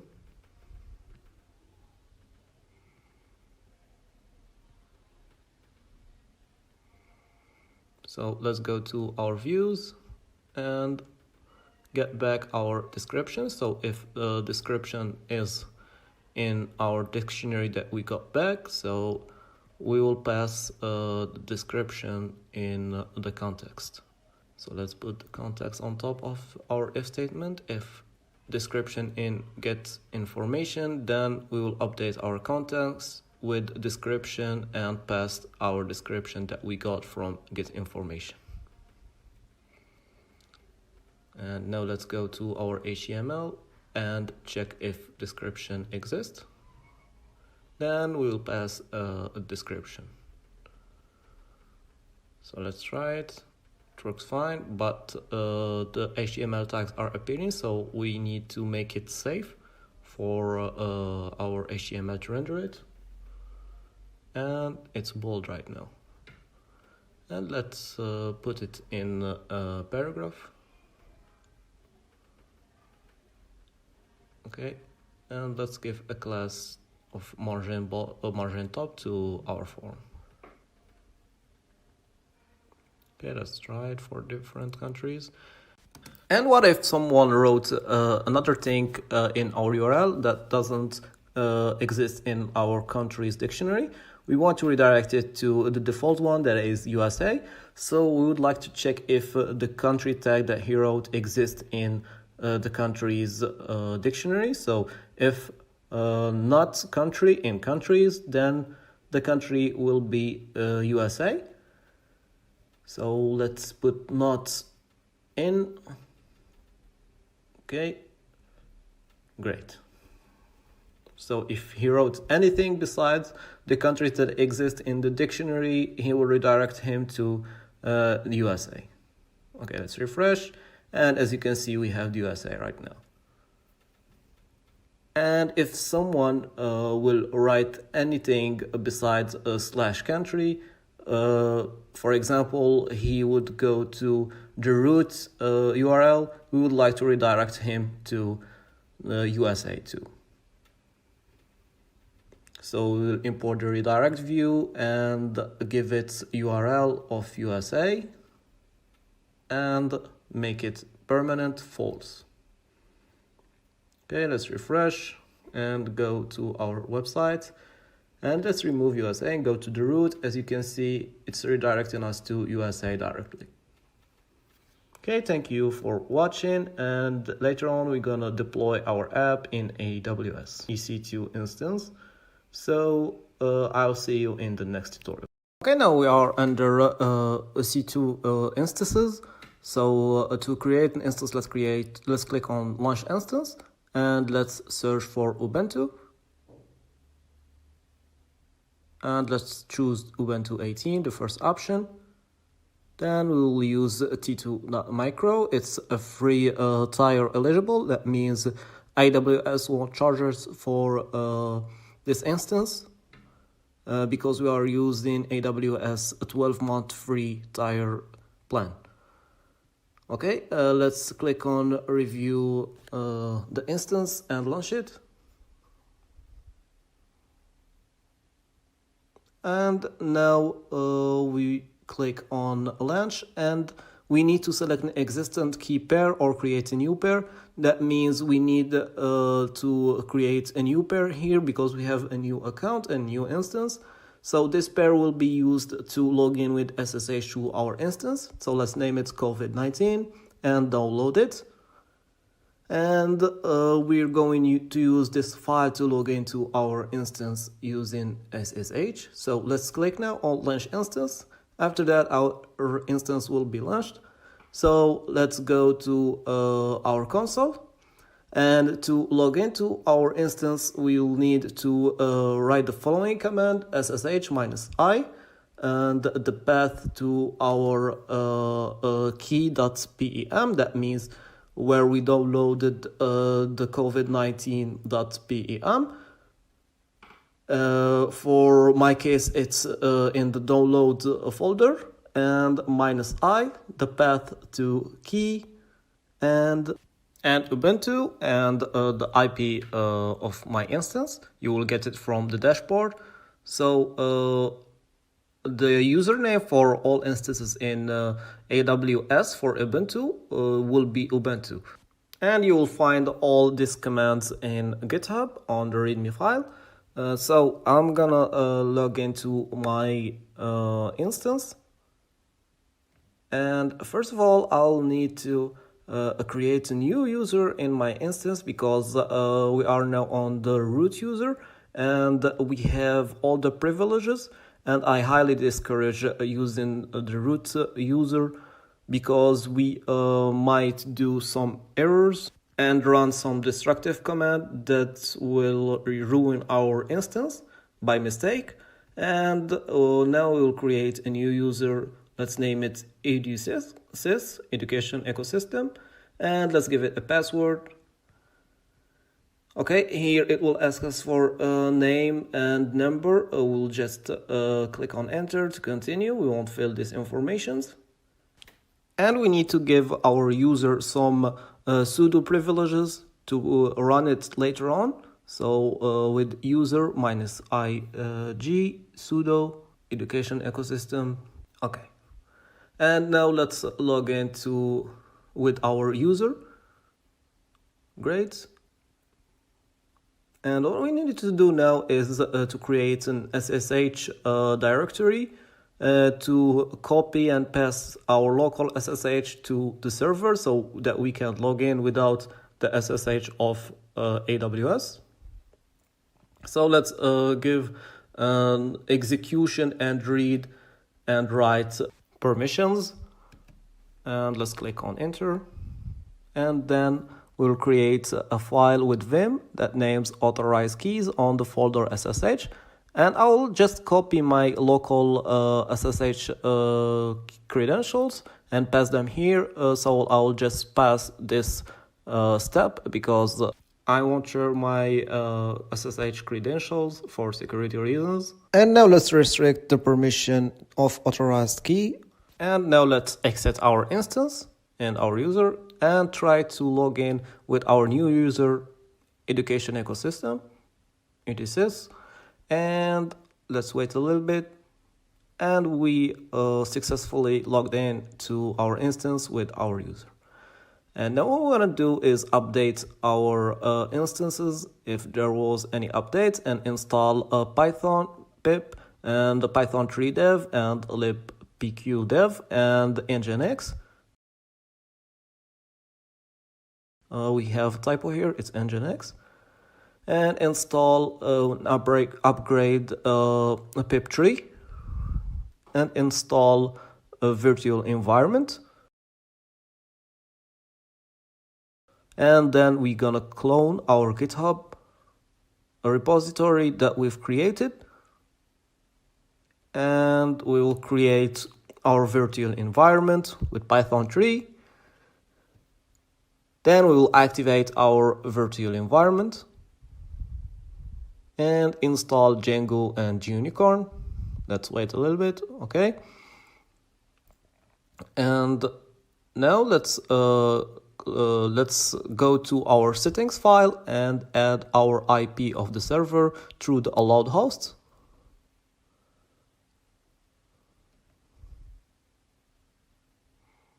Okay, it's in allowed host. And here let's add our IP server.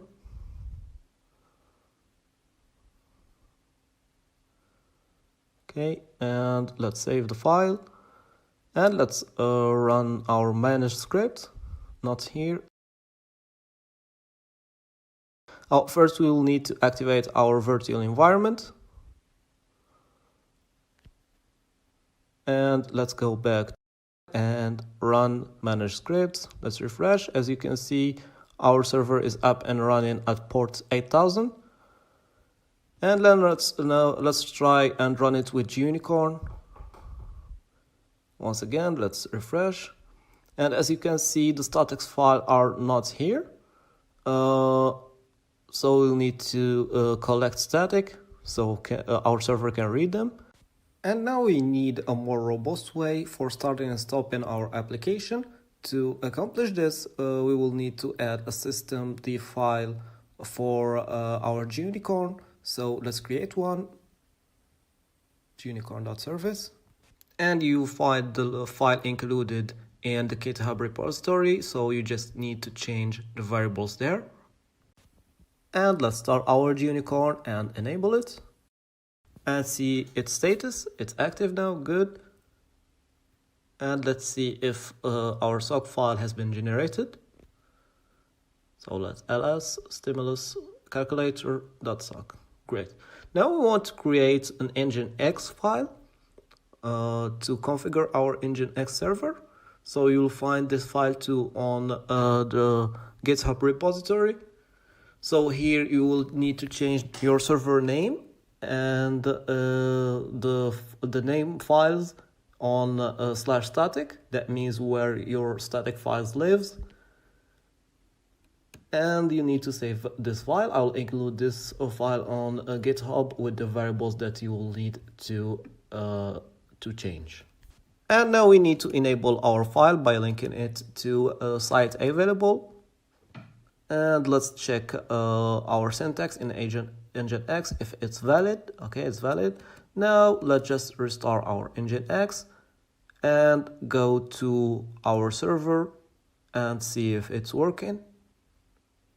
Great, it's working, everything is up and running, and now congratulations, you've deployed a Django application. I hope that you like this tutorial. Please leave a review or a comment. If you have any question, I'll be answering them as soon as possible. Thank you.